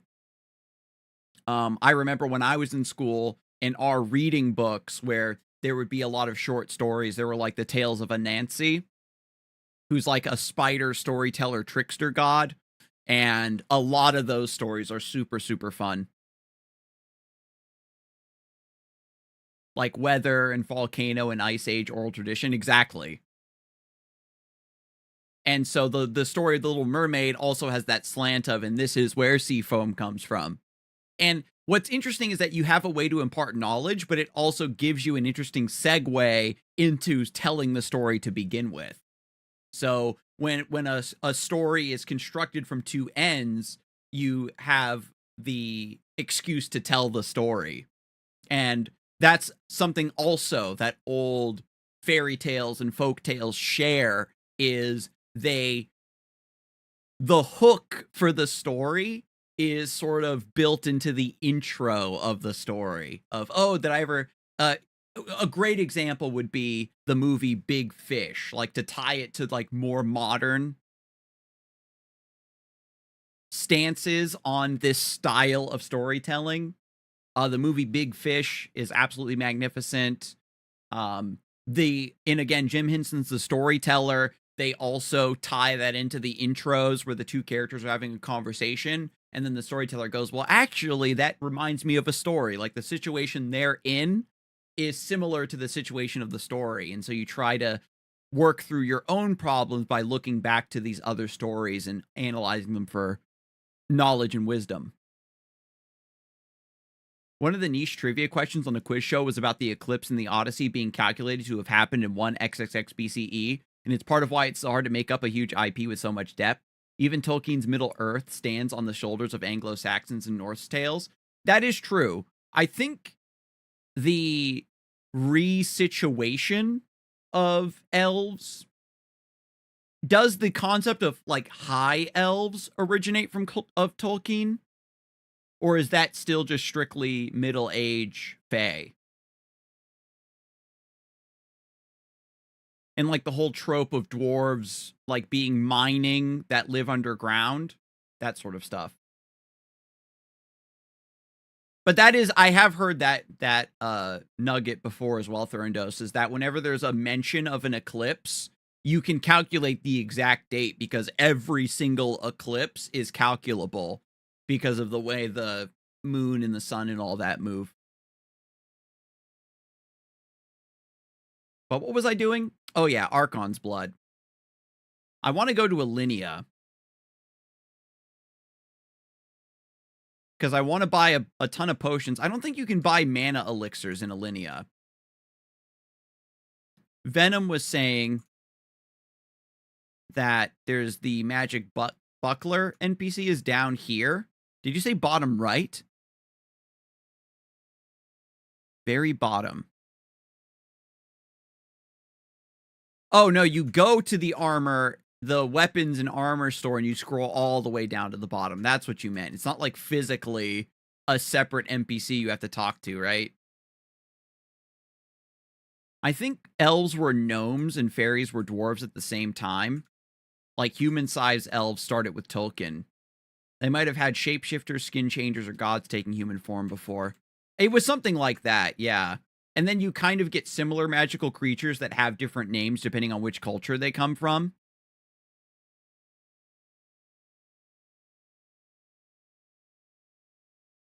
Like brownies and like boggarts and stuff.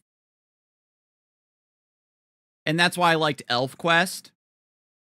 There's a justification to differentiate between the taller elves and then like their shorter, more traditional counterparts. At the time, more traditional counterparts. Nowadays, like the concept of having like tall, skinny, beautiful elves is the standard. Damn. You don't get the discount for mana elixirs anymore. Did you ever? I'll buy a couple hundred of these. Ooh, let me check for salad. Yeah, not in this NPC. I think I have to go to the ant tunnel store. Language shifts so fast, even a decade back in time would make you do a double take. Exactly. A great Yo, what's up, Radiance? My man. Another great thing as well, if you read Beagle, The Last Unicorn, there's a beautiful mix of the trappings of folklore. It's almost like the characters know they're in a story.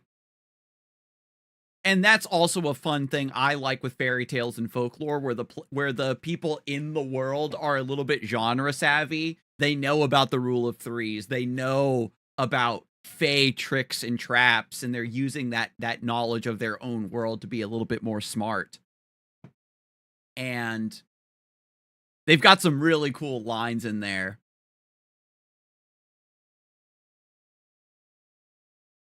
I looked up some old dormant fandoms. If you look at before XXXX on YouTube or online, the funny Tumblr idea is they know they're in the story, but they've got the wrong genre. Oh, that's also a fun way to justify like tragedy. That's definitely a way I've heard tragedy described.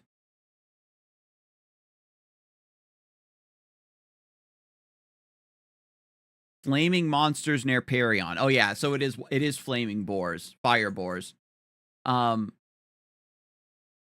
In a tragedy, you know, the hero is in the wrong genre. So like their heroic deeds are actually brash and short-sighted rather than being, you know, useful. One of the zombie movie summer events in Grand Blue Fantasy had the main character telling him to stop triggering death flags. Yeah, that can get really cute as well, where it's like, wow, you jinxed it.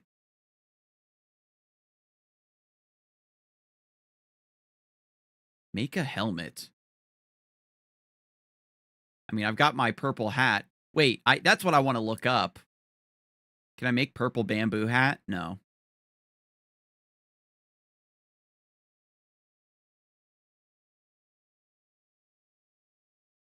But anyway, when it comes to Last Unicorn, like, that's also another, like, fantasy trope that sort of got really popular and sort of begun to build its own folklore out from it. Oh, we got to talk to Dr. Betty. Dr. Betty has a quest for us as well. And there was actually like an expert on the subject that I was like listening to, and she said that there were these tapestries, like the famous old tapestries depicting unicorns, were put into an exhibition in the United States. It was like this really big exhibition they did in New York or something, and then the concept of the unicorn became more well known in the modern, in that time, that modern era. And then, you know, that's where the unicorn craze of having like dolls and things like that is really fascinating. Oh my god, the plant samples quest.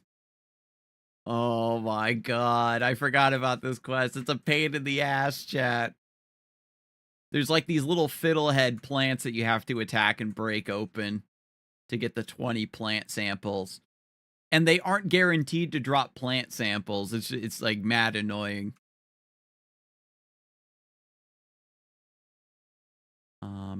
We still need to go get Charms of the Undead. We need octopus legs. Estelle is in Alinea. Estelle is near Alinea, it says. I believe she's south.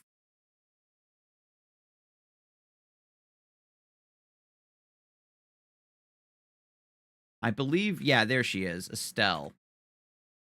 To get her special sauce. I'll give...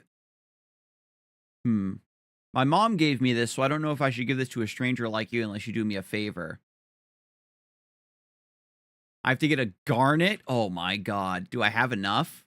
I have 9 garnet ore. Jesus. Okay. We'll come back and do that at some point. I'm sure I'll eventually trip across a garnet ore somewhere in my travels.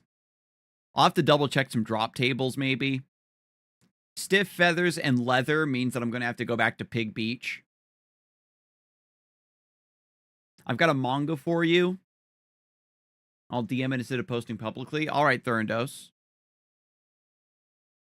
I actually just passed some manga recommendations over to my sister-in-law. Mostly stuff that's concluded, stuff like Delicious in Dungeon that I've personally enjoyed, The Promised Neverland, Berserk is godlike. What else? So I got to go find the excavate. Radiance! Oh my god. Oh my god. You've always got my back. Yo, what's up, Lucas? Welcome in. Welcome in. Did you end up playing with that messenger? Devolver digital Steam key? Yes, Thurandos. Thank you so much. I actually did boot it up. It was tight. I was actually playing it with my arcade stick. I got pretty far into it. I got to like this weird catacomb place. And I like put it down because I was like, oh man, this actually would be really fun to play on stream. But I might not. It's like one of those things where every time I want to play a game, I'm like, oh, I should wait and stream this. Can Francois forge gems for you? Create materials? No, I have to talk to Mr. Thunder, eh? Yeah, we got the follow from Venom. Appreciate that. Welcome to the Knighthood.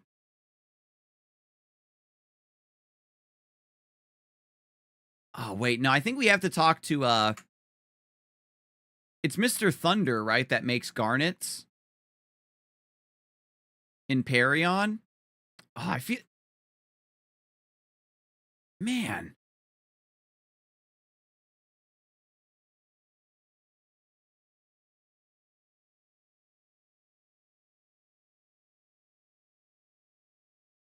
It says create screws, but no. Yeah. Only certain NPCs can make certain things. I think it's Perion where you get gems refined. I'd like to have a good excuse to go back there. Like, maybe I get the Charms of the Undead and then go back to Perion. There's an ore guy at Kerning. Okay, Jam from the Streets can do ores? Okay.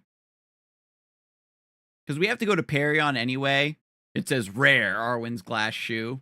This is important. I'm glad they added this note, because this is something that I talked about a little bit, is you have to fight fire boars until they eventually drop Arwen's glass shoe, but it's a very rare drop. To the point where people were saying, would actually ask, am I actually fighting the right monster? Is it bugged? Does Arwen's glass shoe actually drop? To the point where people would just sell Arwen's glass shoes to each other rather than completing the quest, because it was cheap. It was actually more valuable to sell it to somebody who was a completionist than to actually turn in the quest, because the rewards for the quest aren't even that good. It might have been buffed a little bit. We have to fight boars for mirror glass, and we can try to fight wild boars. And if I'm going back to Perion, then okay. So we've got a lot of shopping to do. I think we'll do the plant samples since we're in Alinea already. And those are found up here, north of Alinea. These fiddlehead plants. Do we need to actually go to are they the plants in the swamp? Let me double check the quest. North of Alinea, okay. No, okay, they're the fiddleheads. There's these purple plants in the swamp by Kerning. Hmm? That doesn't count as an attack? Where did I put my attack button? On D. There it goes. That's funny. I thought I was being clever, because this energy bolt, when you crouch, it gives you your attack animation, but it doesn't count as an attack. So it looks like under the hood, it is programmed as an attack, but it doesn't have proper calculation for interacting with these things.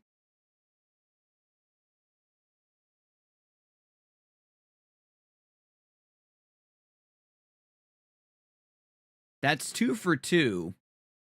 I don't know if they change it so the plant samples are guaranteed.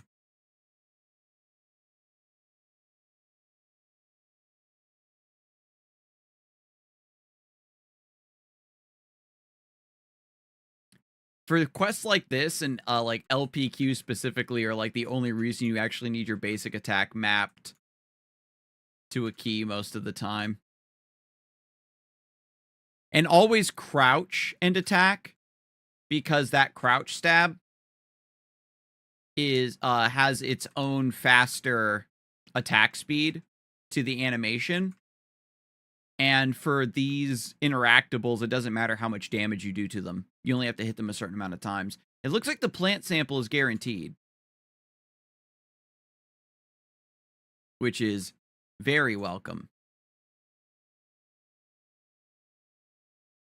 But I'm definitely down for a good manga to read, so I appreciate any recommendations, Thurandos. Because everything that I'm reading right now, I'm just reading chapter by chapter, like Chainsaw Man, Blue Lock. Ichi the Witch is very good. If you are looking for something new to read, Ichi the Witch is very good, in my opinion. Ninja Undercover is also pretty interesting. It sets it up like it's going to be a bit more rom-com, but it's definitely into some more ninja action. And they're like modern ninjas. It's not like Naruto where they're doing like summoning stuff. They try to do a thing where it's more like Basilisk, where the ninja's abilities are pretty crazy, but they all have seemingly biological explanations so far.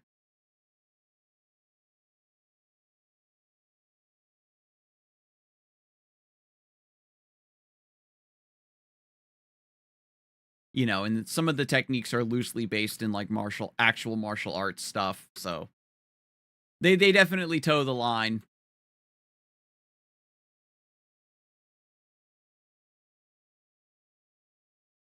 Where, you know, Naruto, the ninja techniques are essentially magic. This one, they try to make it a little bit more grounded. But it's also like Basilisk, the powers are fucking JoJo's Bizarre Adventure level almost. Not that insane, where like they're rewriting reality and stuff, but it's like the way the fight is also a puzzle, I mean to say. And what I do like too is in Basilisk specifically, it's if somebody sees my technique, it's because I am going to kill them or I have to kill them now. Because if my technique gets out, if people know what technique I have, then they're able to devise a countermeasure. You know what I mean? Like part of having the ninja technique is having a surprise card up your sleeve in order to win out against a strong opponent. They've got some pretty diabolical techniques in that show.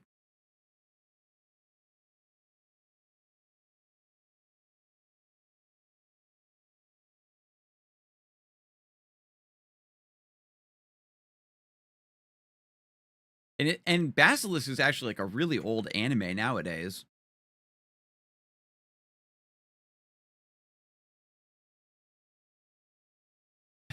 But you know how it is. I don't know like how I think if they were to make like you can't really make an accurate ninja anime because everything that people like about ninjas are completely fucking made up. Like there's no real truth to draw from other than the fact that they were spies. So that's it, you know?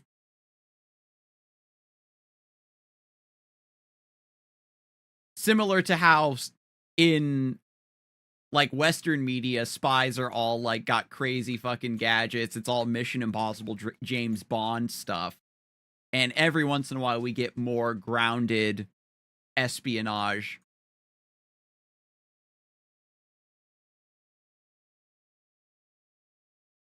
Where they aren't using like funky gadgets, but it's just more about, again, just gathering information and not being caught and passing that information along using code. The Bourne Identity series maybe does a good job of using just I know how to navigate situations and I know all this stuff, but I'm just using regular hand-to-hand techniques and I can use weapons. John Wick falls a little bit into that a little bit. But Bourne is where they got more into the, you know, the CQC stuff. And even Metal Gear Solid, you got to remember, is like a very fictionalized story, but from what I understand is very accurate regarding the techniques on display.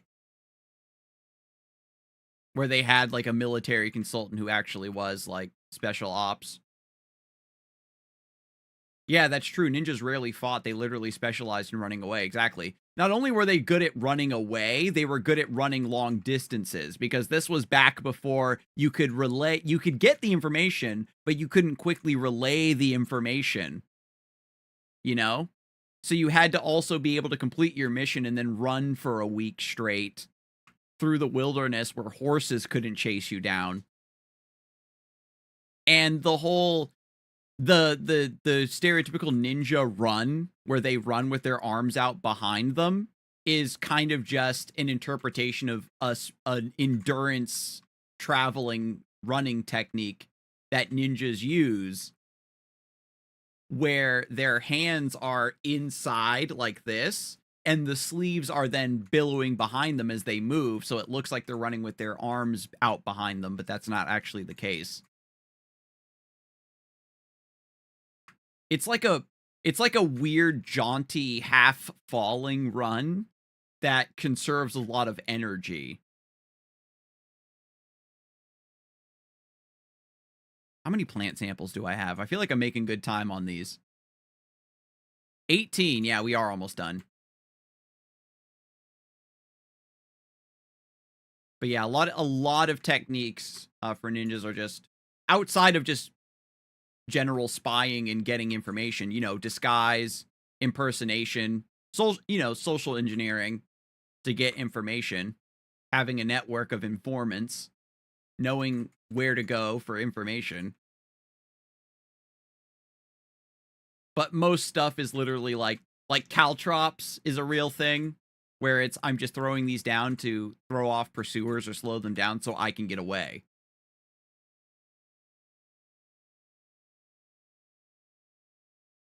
All right, the 10 minutes are over. What?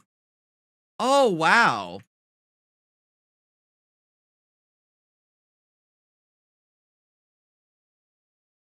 Yeah, I know this is really nostalgic. To what I said earlier in game, not jam from the streets. There's material NPCs for metals and gems and kerning. Oh, I got to turn that off. I forgot that I had a thing where you couldn't chat. Is it set to followers only chat?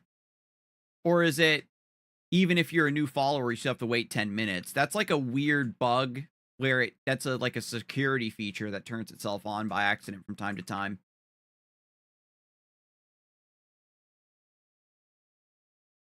Followers only? Oh,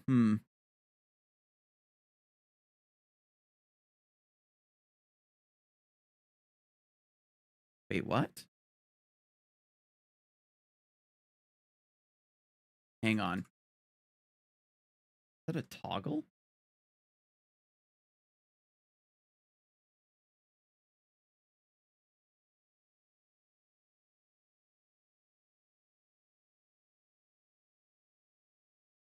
Hang on. It's like an old fat finger I had. A few years ago, there was a really big rash of like troll raids where a bunch of bots would join your channel all at once and spam you. And so I had to make a hotkey that clears the chat. And I think when I was rearranging my desk, I had maybe hit that button by accident and I didn't realize. Which server is this?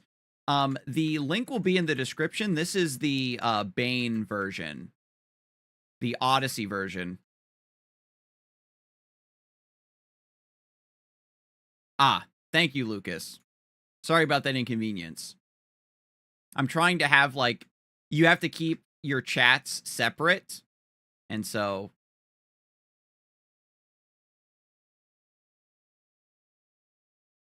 I'm like trying to keep up with both chats. They're kind of scattered, but I have to find a better layout. I've only recently started to multi-stream, which is why most of my bells and whistles are all integrated through Purple Site. I don't know if you're allowed to say I stream on Twitch. Tough shit. You don't like it? I'm a streamer. I'm going to stream wherever they let me stream. And to be honest, I feel like, at least to my mind, like the algorithm on YouTube is really nice for Maplestory, it feels. Where if they know you, wait, where the fuck is Dr. Betty? Just wandering around. There she is.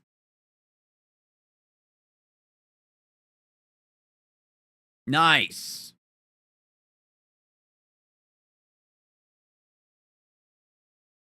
And now she wants stuffed Drake skulls.